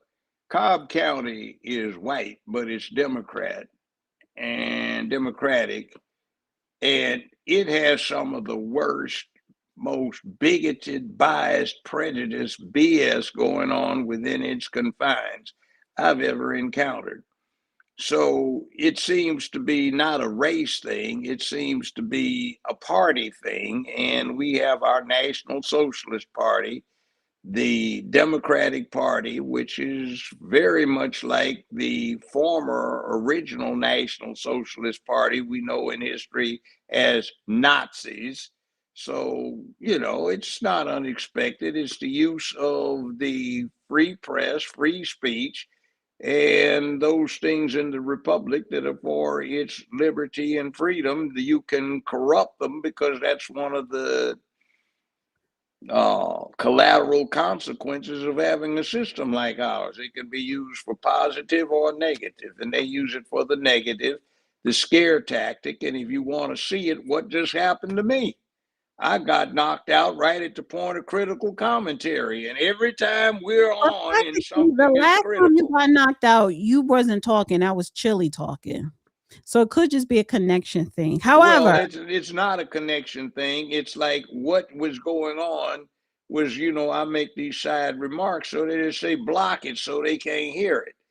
See? well, also over the weekend on Sunday, Republican officials and candidates and politicians held a town hall open forum in the Black community in Fulton County. And I'm like, listen, hello, where have y'all been? Y'all should have been doing this, but I'm glad you're doing it now. Start going into the Black community. And it was a full house. It was packed. LA Pink, she went. I'm gonna bring her on later in the week to talk about it. But that is what the Republicans need to do. You need to start getting more Black people on your side to vote for you. So, and Black people need to start petitioning and having an agenda no matter what party, so it's a two-way street here. Oh, it is. I mean, see, and there are those people who have vested power and they don't want to lose it. Gatekeepers, particularly, plague the Republican Party. They insinuated themselves into MAGA because MAGA was on the outs and they provided access to get on the inside. And once MAGA got on the inside, then they started blocking positive forces that could enhance it so that they could maintain their personal positions of power. So that's just human nature, but you have to work around it. Anytime you open up a place, a business, for example, you're going to have honest people that patronize the place. You're going to have crazies and you're going to have thieves who come in and try to shoplift and steal. So it's just part of the cost of doing what you do. You have to put up with the negative as well as the positive. And I've always said it's a matter of balance. You try to promote more positive than you have negative in a situation. Right. Well, I want to swing to Ghana. Last week we talked about Ghana at the UN, the Ghana president, reparations for the transatlantic slave trade and through Africans throughout the last yada, right? Yeah. So, this is something that was brought to my attention. I've seen other content creators talking about this. So Ghana, well, I guess this is a travel organization, people that create these travel tours to different countries in Africa. And they are creating the Royal Return Juneteenth celebration in Ghana. June 14th to June 22nd of this year, 7 nights, 8 days. So and it's there are like, probably people foolish enough to fall for this BS. yeah, and I'm just like, why name it Juneteenth celebration in Ghana of Royal Return? What does Juneteenth have to do with Africa? They're taking it because the American Negro has become a trained dog who responds to a master or mistress's signals. Sit, roll over, down, off, up, fetch. They do that. And see, if anything, they talked about reparations on the international scheme. Rank hypocrisy. If anybody that ought to be is out there that ought to be paying reparations, is Ghana. Ghana and Dahomey were populated by some of the most, shall we say, efficient slave catchers you could find. So they are the ones that brought the slaves with chains around or ropes around their neck to these slave prisons on the coast so they could be exported and imported into the United States and elsewhere as slaves. So they are the ones that caught the slaves. So now they want to blame the white man for simply buying the merchandise that they brought to the coast. So it says the Great Ghana Juneteenth Family Reunion. Damn that. I don't even celebrate that garbage. It's a mess. And now you and I have seen the new emblem for Juneteenth. What is it? It's a rainbow fist. Yeah. Right. So it says that's their business, but I'll be damned if I'm gonna have a part of it. But and you know what? It's more than one. So you have the Great Ghana Juneteenth Family Reunion, the Royal Return, the Roots and Royalty Tour, the Reverend Lily Juneteenth Heritage Tour of Ghana, Juneteenth Break Every Chain. It's like white folk pimped stupid Negroes with Juneteenth. And then Negroes who live on the other side of the Olympic are pimping stupid Negroes with Juneteenth. That is ridiculous. See, wise It's up. about that American dollar with the tourism, yeah. Yeah, and see, don't be stuck on stupid. Like you've heard of the circus, obviously. P.T. Barnum. They famously asked P.T. Barnum one time, Mr. Barnum, how do you expect to make money off of this? He said, this is absolutely ridiculous. He said, I'm going to become very rich. How can you do that? He said, because there's a sucker born every minute. That's true. That's it. Well, some of the sites that they're going to visit, what are they saying here? The slave prisons. Yeah. Where the Ghanaians brought the Negro slaves to be warehoused until they got put on the slave ships. Oh, isn't that nice? They know them because they operated them.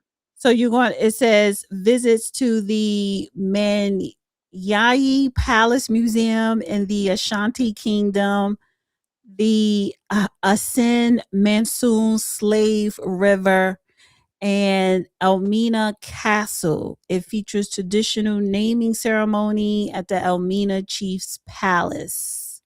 They ought to take that chief if he's pushing that nonsense and bring him before the UN Hague Council for crimes against humanity, since he is trying to pimp it. I heard that they are still practicing forms of slavery, particularly in Ghana, where people purchase slaves, I guess to do work on their farm or in their house and stuff. Indentured servants. Right. That is still going on. I thought I had that clip, but I would just put it in the editing process. But so I'm just like, I just think when you have these different African countries, what is it, 56 countries in a continent, Africa is a continent, they have their own problems that I feel as though they need to work out. Well, there's nothing wrong with tourism. I think people need to travel to different countries in Africa, instead of always wanting to go to Europe. However, what does that have to do with you taking history that we've been through here and you're profiting off, and it most likely was created by a Black American, but that's the problem that I have. I'm not saying don't go visit Africa. No, go. I plan on going. I'm planning on going to Senegal, but I'm not going to sit up here and say, oh, let me call this, I don't know, the underground tour, the underground railroad tour. No, I want to go to learn and see what you guys are doing over here. It has nothing to do with my lineage and history here in America. It's two separate things. That's how I feel with reparations. Our reparations here has nothing to do with the continent of Africa unless it's some of you countries paying us. Yeah, and Ghana ought to be paying reparations. That's like that stupid ass movie, Woman King, where you glorified some culture, Dahomey, that made its business principally capturing slaves for the slave trade. And that's like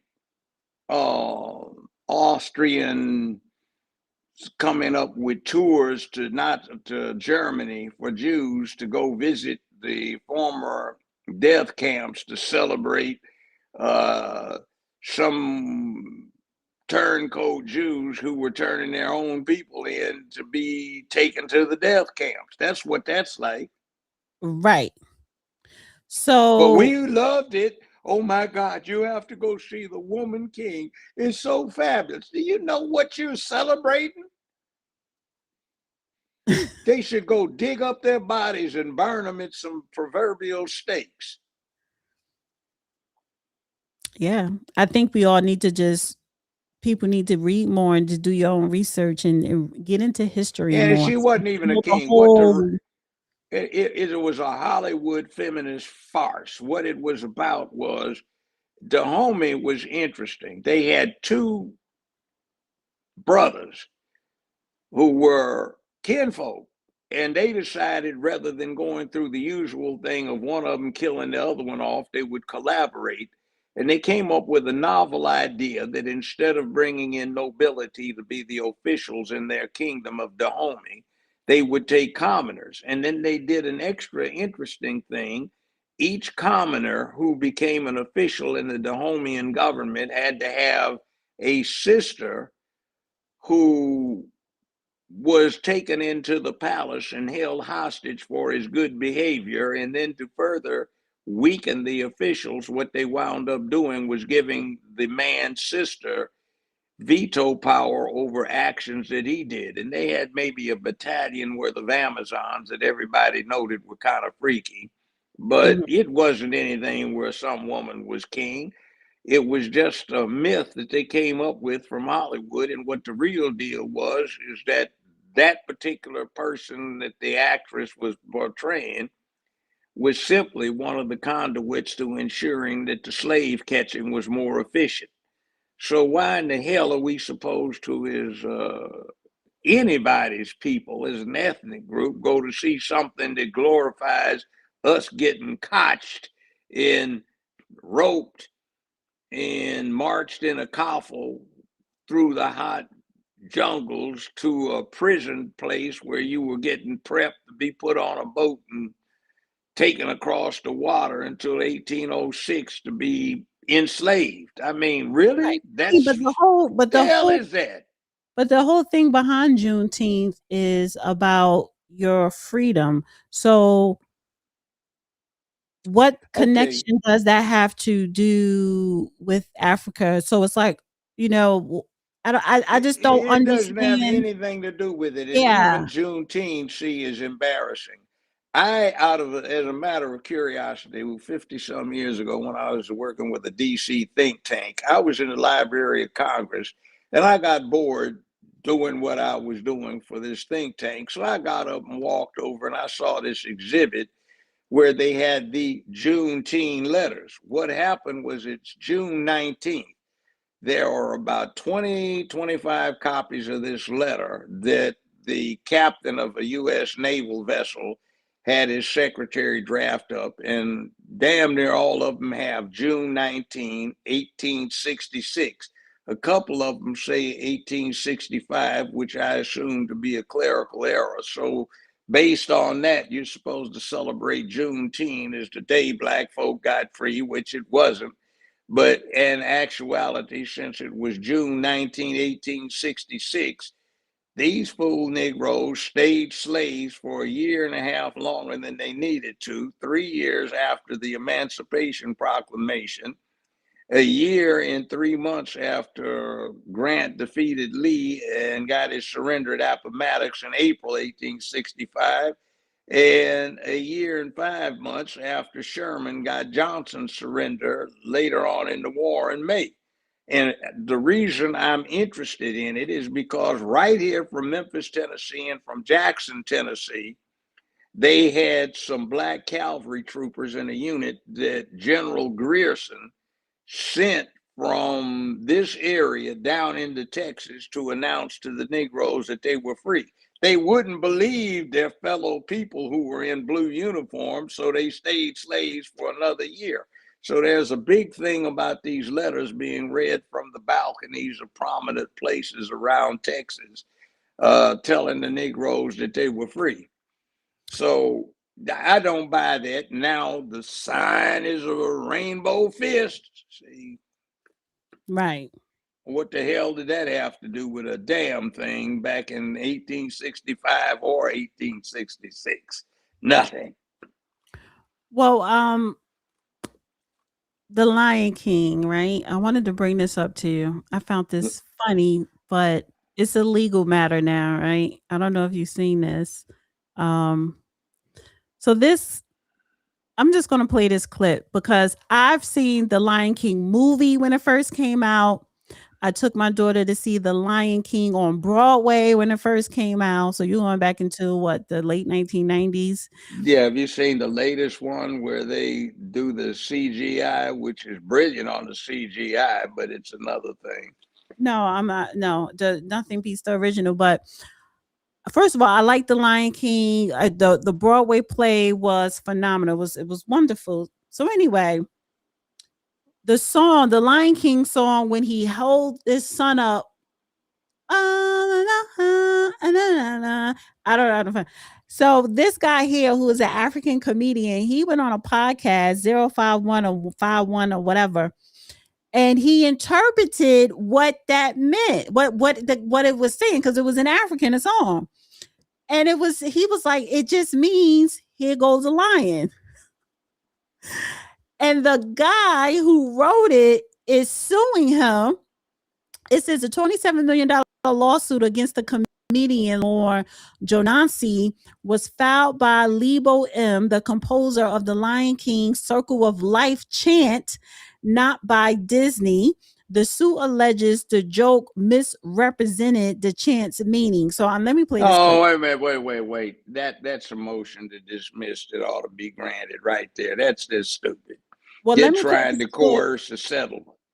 Right. So let me play this clip because he's at the Laugh Factory in the middle of a set when he was actually served the court papers. Wait, where is it? Right here. Was less fortunate. What is this? What is this? Service. Oh shit! I just got served. Oh shit! Oh my god! You just. For those who are wondering what this is for, I did a joke about the Lion King. I don't know. You saw it? That was me. Yeah. There's a lion. Flashback. You were way off. All right. You said, Papa. You made up. You should see me when I do it in front of white people. Oh my God! Oh my God! Hold on. Can you do that one more time? Do that again. What does it mean? It means, look, there's a lion. Oh my God! You're joking. That is not what that means. That is not what that means. That's exactly what it means. That's what it means. Look, there's a lion. Oh my God! It's a Look, there's a lion. Oh my God. It's a lion.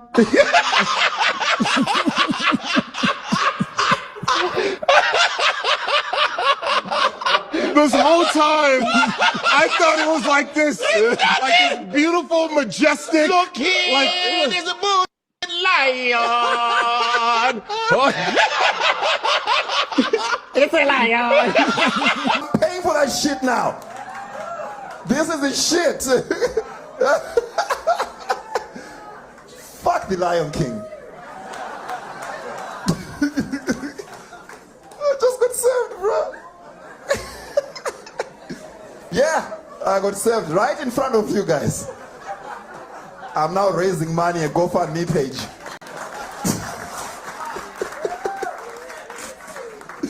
Oh, this is so funny, man. All right, how do we move on from this? You know what happened. I was watching The Lion King, and my question was, why do these lions have American accents? And they're like in Africa. And the only accent they gave you to the monkey. What the fuck?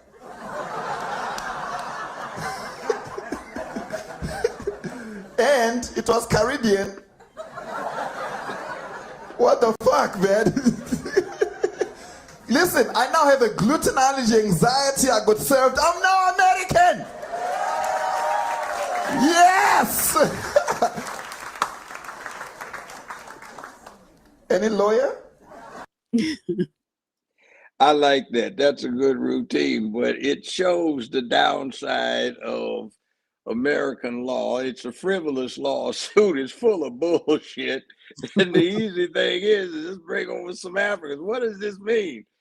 It means there is a lion. Look, a lion. And, it's like, so, it shows the bullshit of the whole industry that it can't take criticism of itself, which is likely to be quite true. So here you go. Okay, so here goes the lyrics in English. There is a lion, they said father. We say him lion. There is a lion, they said father. We say lion, lion. We are victorious. Lion, a lion and a spotted tiger, a lion and a spotted tiger, a lion and a spotted tiger over and over and over again. A lion and spotted tiger. Okay. From the day we arrived on a planet and blinking step into the sun, there's more to see than can ever be seen, more to do than ever be done. There's so much more to take in, but the sun is rolling high, though the sapphire sky keep great and small on an endless road. It's a circle of life, and it moves us all through despair and hope. The circle of life.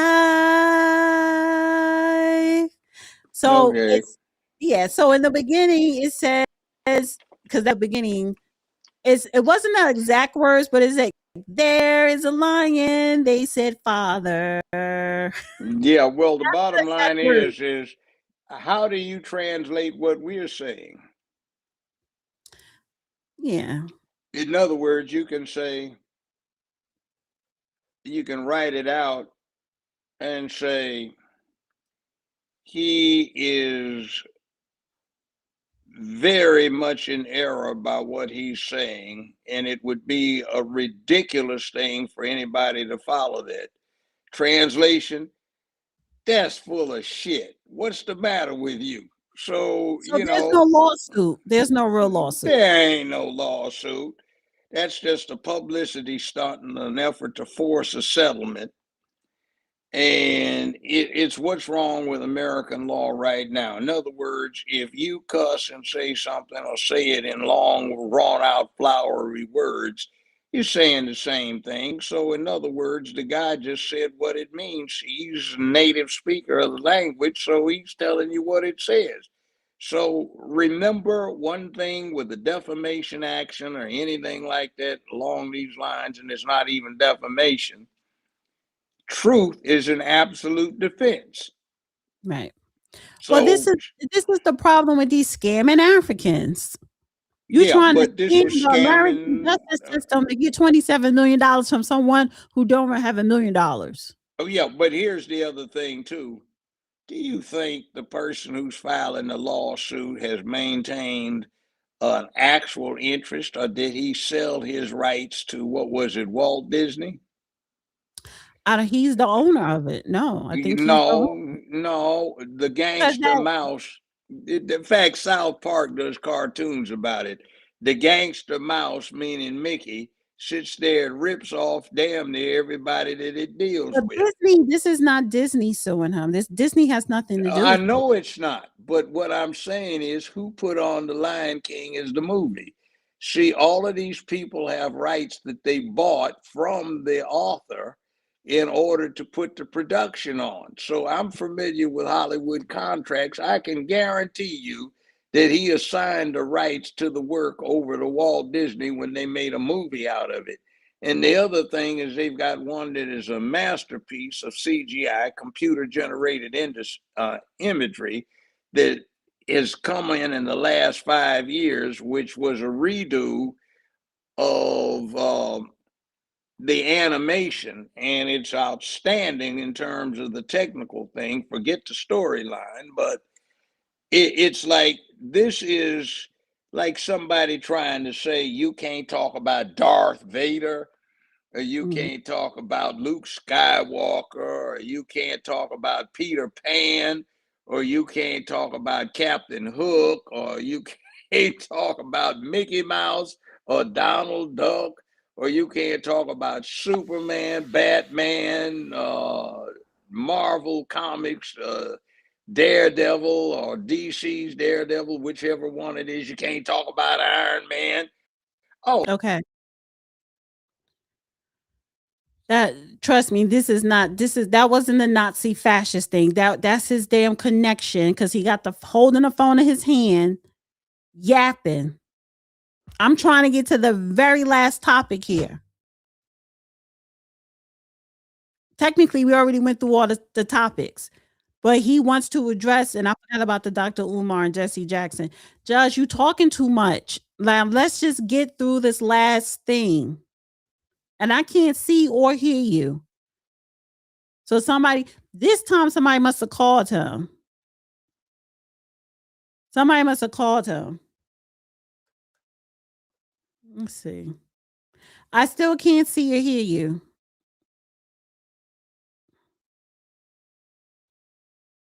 I still can't see or hear you. This is why I'm never doing a show at night. I don't like to do it at night because I need to be editing right now. I have things to do. I can't see or hear you. Go out and come back in. Like just yapping. I don't need a history lesson for everything. I still can't see you. I still can't see you. We can't see or hear you. Can't see or hear you. You're in the dark. You're in the dark. You're in the dark. No, family biz. And guys, did y'all hit the like button? Let me see how many damn likes I have. Nobody ain't really donating, which is fine, but not fine. Because y'all be talking mad shit in there. And then, I got 600 likes. Okay, that's good. There you go. I didn't get a call. That was just par That for the course. The CIA this time. Not talking about no damn Lion King in Africa. Yeah, it is. Walt Disney. And remember standing up for that rainbow stuff.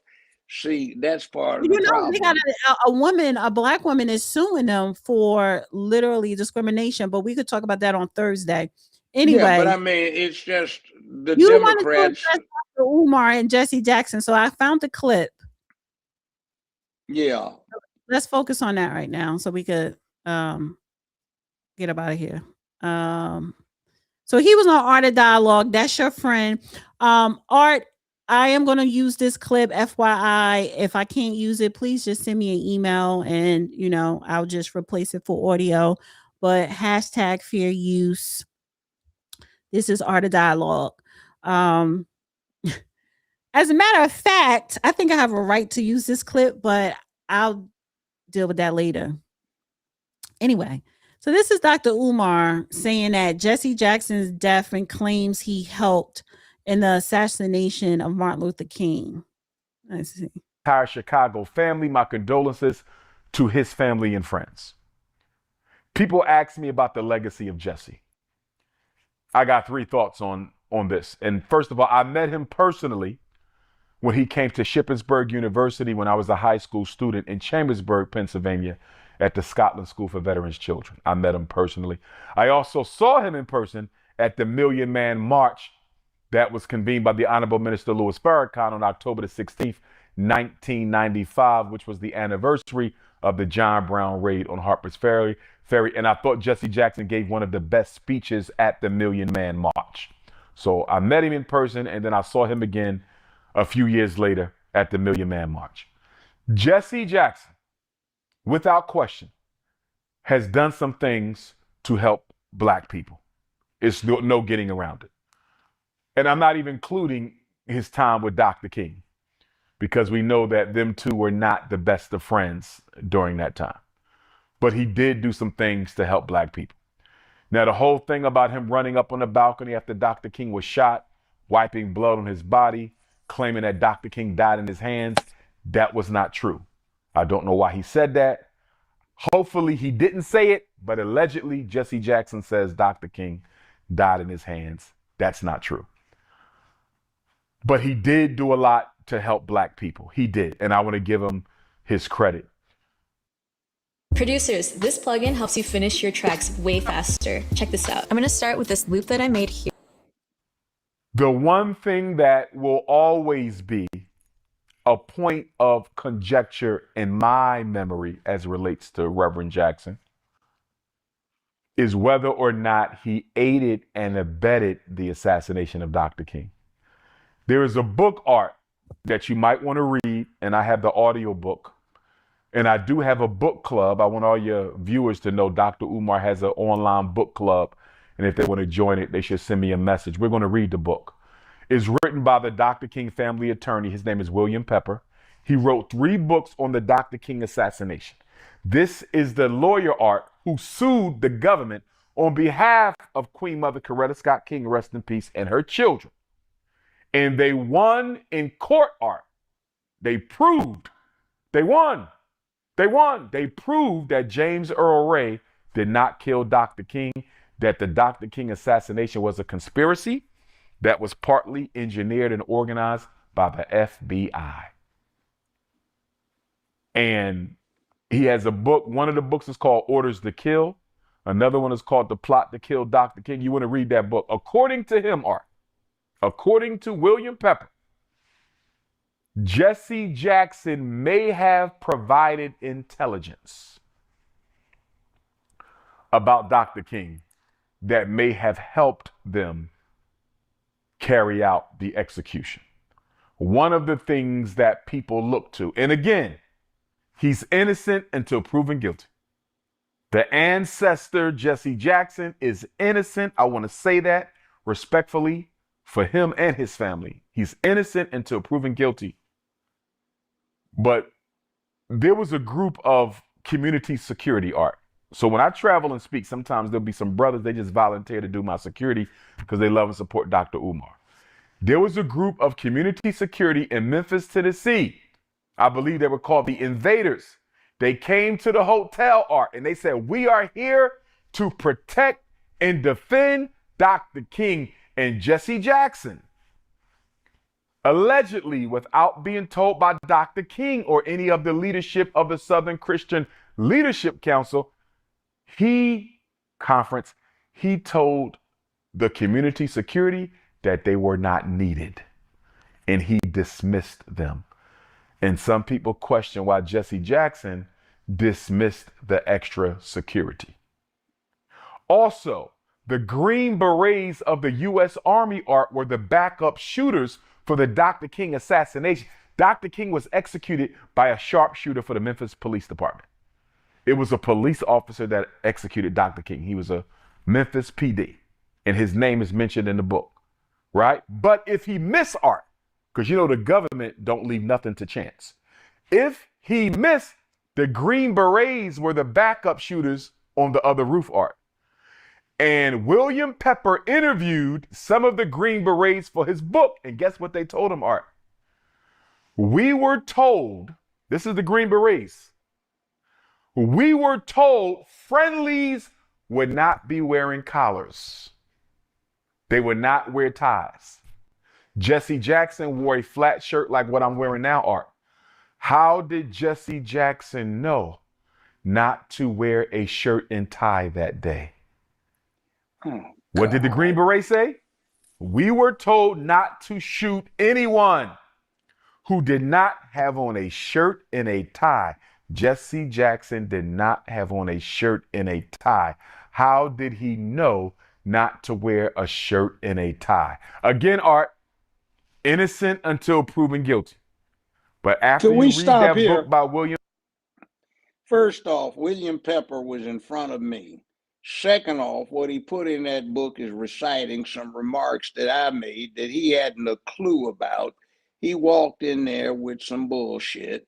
And when I got to looking with the things, his local counsel was Wayne Chastain, who had been a former news reporter down in Texas. Wayne is dead. He died the same week James Earl Ray did.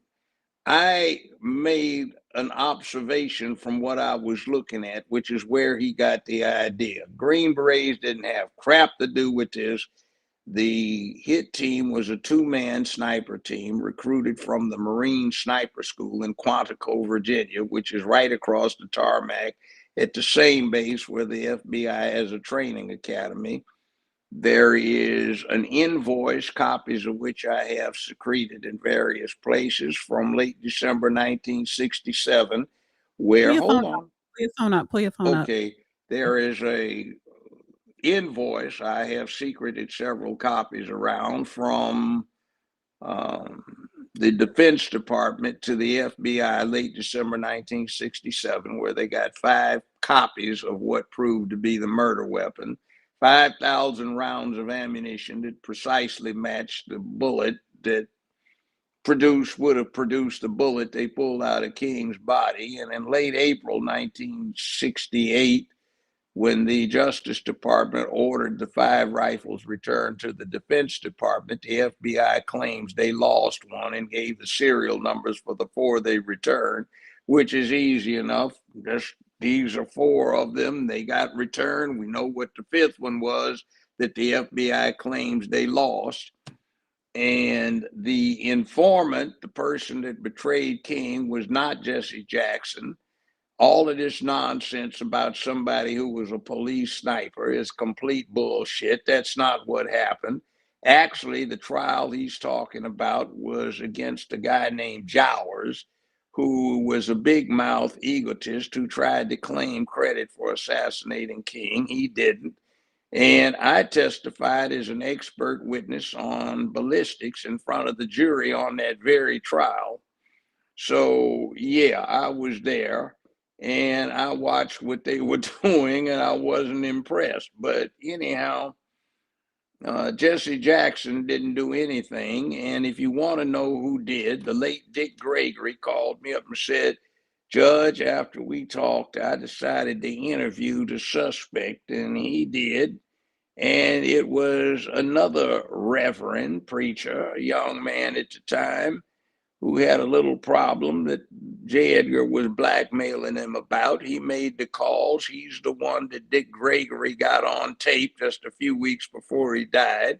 He said, why did you jump back into the building after you summoned Dr. King and brought him out on the balcony? And he said, quote, I didn't want to get shot. So Dick Gregory jumped him and said, well, what made you think somebody was going to be shot? And he hemmed and hawed about it. That's who the treasonous person was. And if you want to find out who it is, check out that interview that Dick Gregory did. So he'll tell you, and that's who all the signs point to. Now, it's interesting. This is so much nonsense and so much perpetrated ignorance. I told you people say and do stuff for views. Yeah, and see, Dr. Pepper owed a lot of people a lot of money. So he wrote to sell a book. Yeah, he had to sell the books, and I don't blame him for selling books, but I mean, it's not the reality. He didn't go over that record like he should have, and I say that as the judge who was presiding. There was a lot of information he let go, and also in that record that some other lawyers had filed when they got a hold of the information through the repository for assassination records and reviews on 14th Street in downtown DC, which closed down and moved out to Bethesda, Maryland, and Trump opened up on his executive order again. There are voluminous internal memoranda from inside the FBI where they discuss whether they should assassinate King and whether he'd be more dangerous as a dead martyr or as alive somebody to galvanize the anti-war movement and revitalize labor. They didn't discuss civil rights because it was a dead issue. All of the laws that were necessary for civil rights had been passed by that time, and militancy had taken over. Black Panther parties, Black Student Alliance, BSU, street organizations, etc. So they also, and this applies to Jesse Jackson, they were thinking in long terms, and those memoranda included some intense back and forth internal discussions on destroying the reputations of, amongst other people, Jesse Jackson, so that he could not assume the mantle of Dr. Martin Luther King. So here are all of these woke Negroes sitting here letting white supremacy from a half century ago come back to haunt them by doing exactly what was attempted. In other words, let's keep our future problems down by discrediting future Black leadership if we can. So they went on an intense campaign to do that. And now we have woke Negroes running around talking about Jesse Jackson was an enemy of the people when actually he was not. And that was, by the way, damning praise that he was trying to give him. So let's just say I debunked that. I know more about the case than anybody alive other than the people who are now, well, they're dead, who planned it.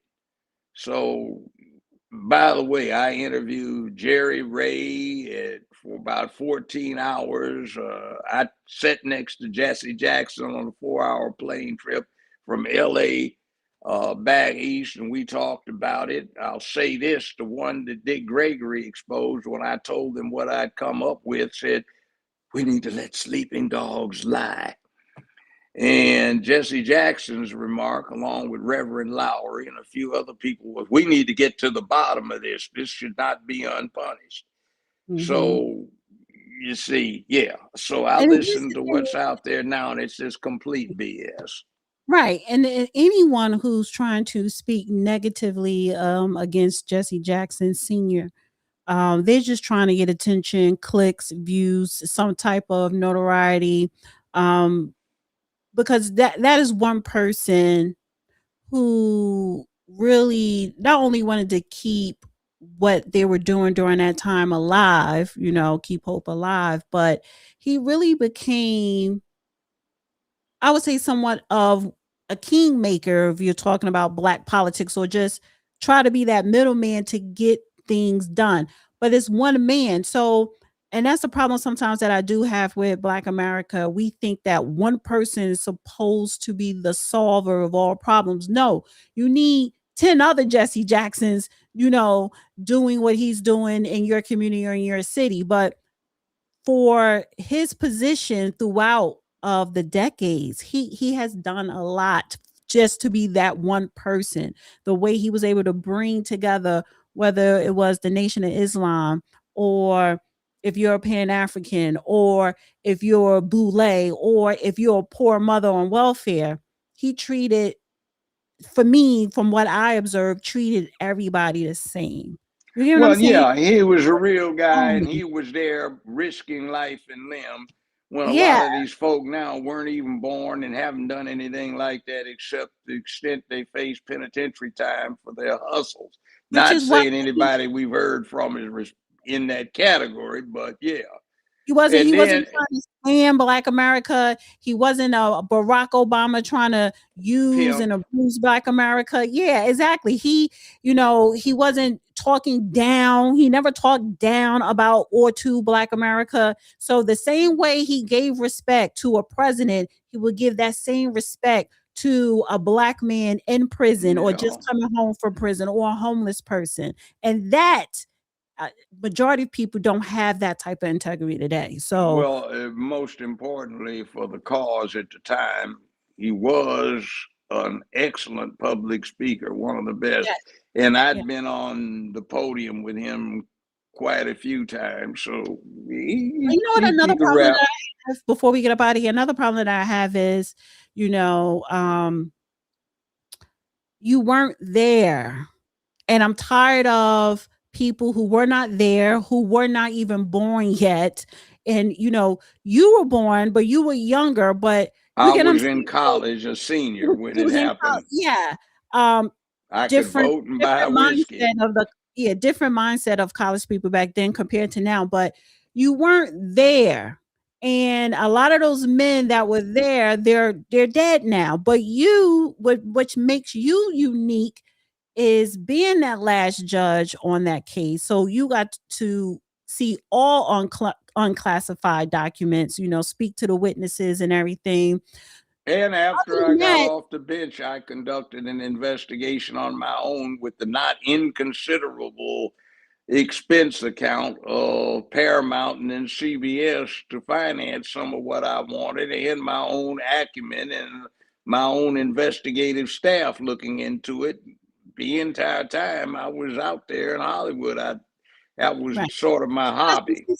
So again, I'm tired of people who were not there, who had no type of involvement, or did not even know none of these men personally when they were alive.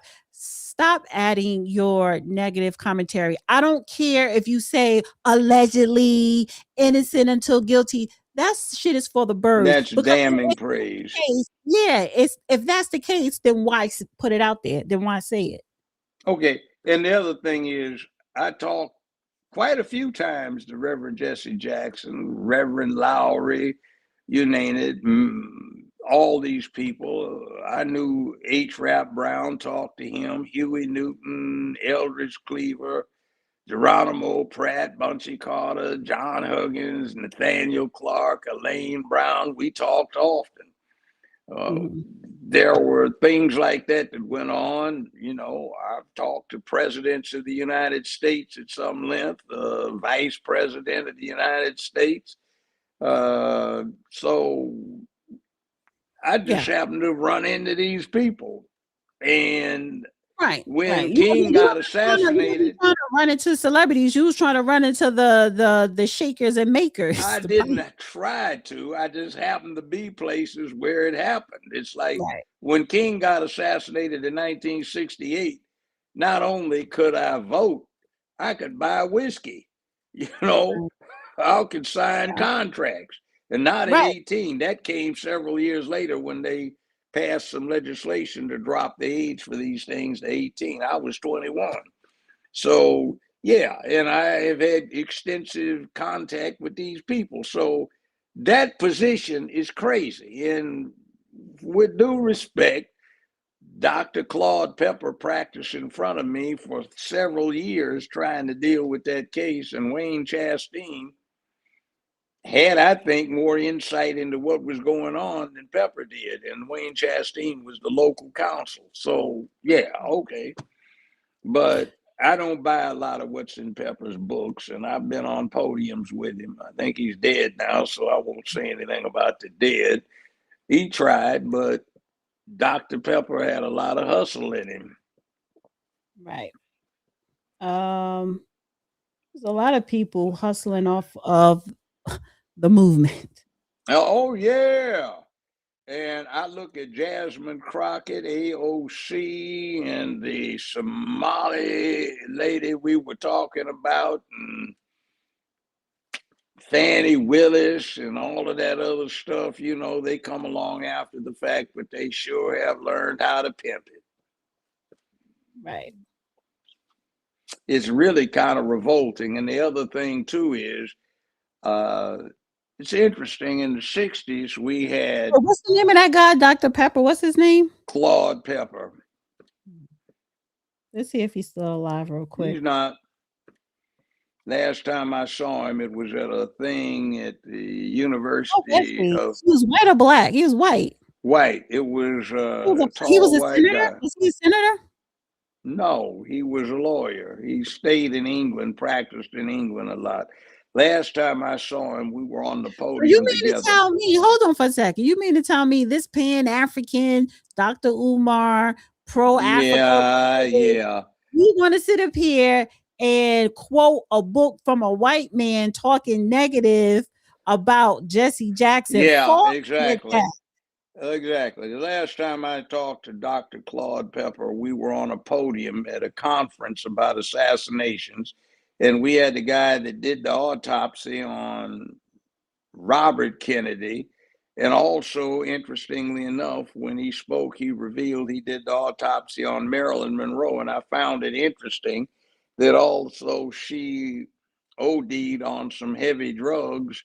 She didn't ingest them orally. They were inserted into her body anally. So just figure that one out. It was a homicide, basically, because she hung around too many important people, gave up too much of that. They confided in her, so they got rid of them. It says Claude Pepper, American politician, advocate for senior citizens, serving 40 years in U.S. Senate, died in 89. That's not that Claude Pepper. Why he's not coming up? I don't know. Tried this Dr. Pepper. I may have the first name wrong. Well, what's the name of the book? I don't know. Just say Dr. Pepper / Martin Luther King, or Dr. Pepper James Earl Ray.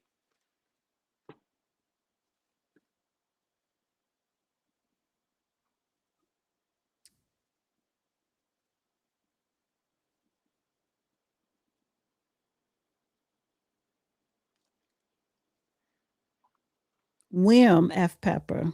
William a Pepper. Lawyer. Yeah, that represented. Okay. Is he dead? Mm-hmm. Yeah, William Pepper, that's his name. William. Did I say Claude? Yeah, I was thinking of Claude Anderson. Sorry about that. Yeah, he died. I'm in 24. Recent. Okay. Mm-hmm. All right, that's it. I had many a conversation with him after the case was over, But I don't buy some of the conspiracy stuff he talked about in the book. Just because it's in a book don't mean it's true, but you got to open up a book and read it first. Yeah, but I mean, you see what but you had the pro-black Pan-African Negro believing a white man about Jesse Jackson. Sit your ass all the way down. Well, yeah, that's kind of what's going on. All right, say goodnight. You know what's one last little quick remark.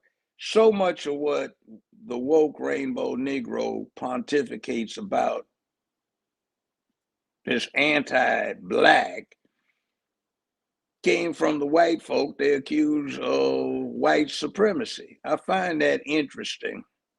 In other words, their talking points are produced by the people that are their enemies, but they adopt them wholeheartedly because they read them on Google or something.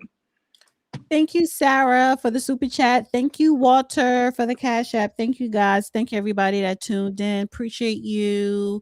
Make sure you share this video, subscribe, hit the like button, hit the notification button, yada, yada, yada, yada, yada. And most importantly, thank you, Judge. Sorry for the history lesson, but it needs to be put out there before somebody like me dies and you lose the historical source, and I better hurry up and finish the book. Yeah, honey. You need to do something about that book. But all right.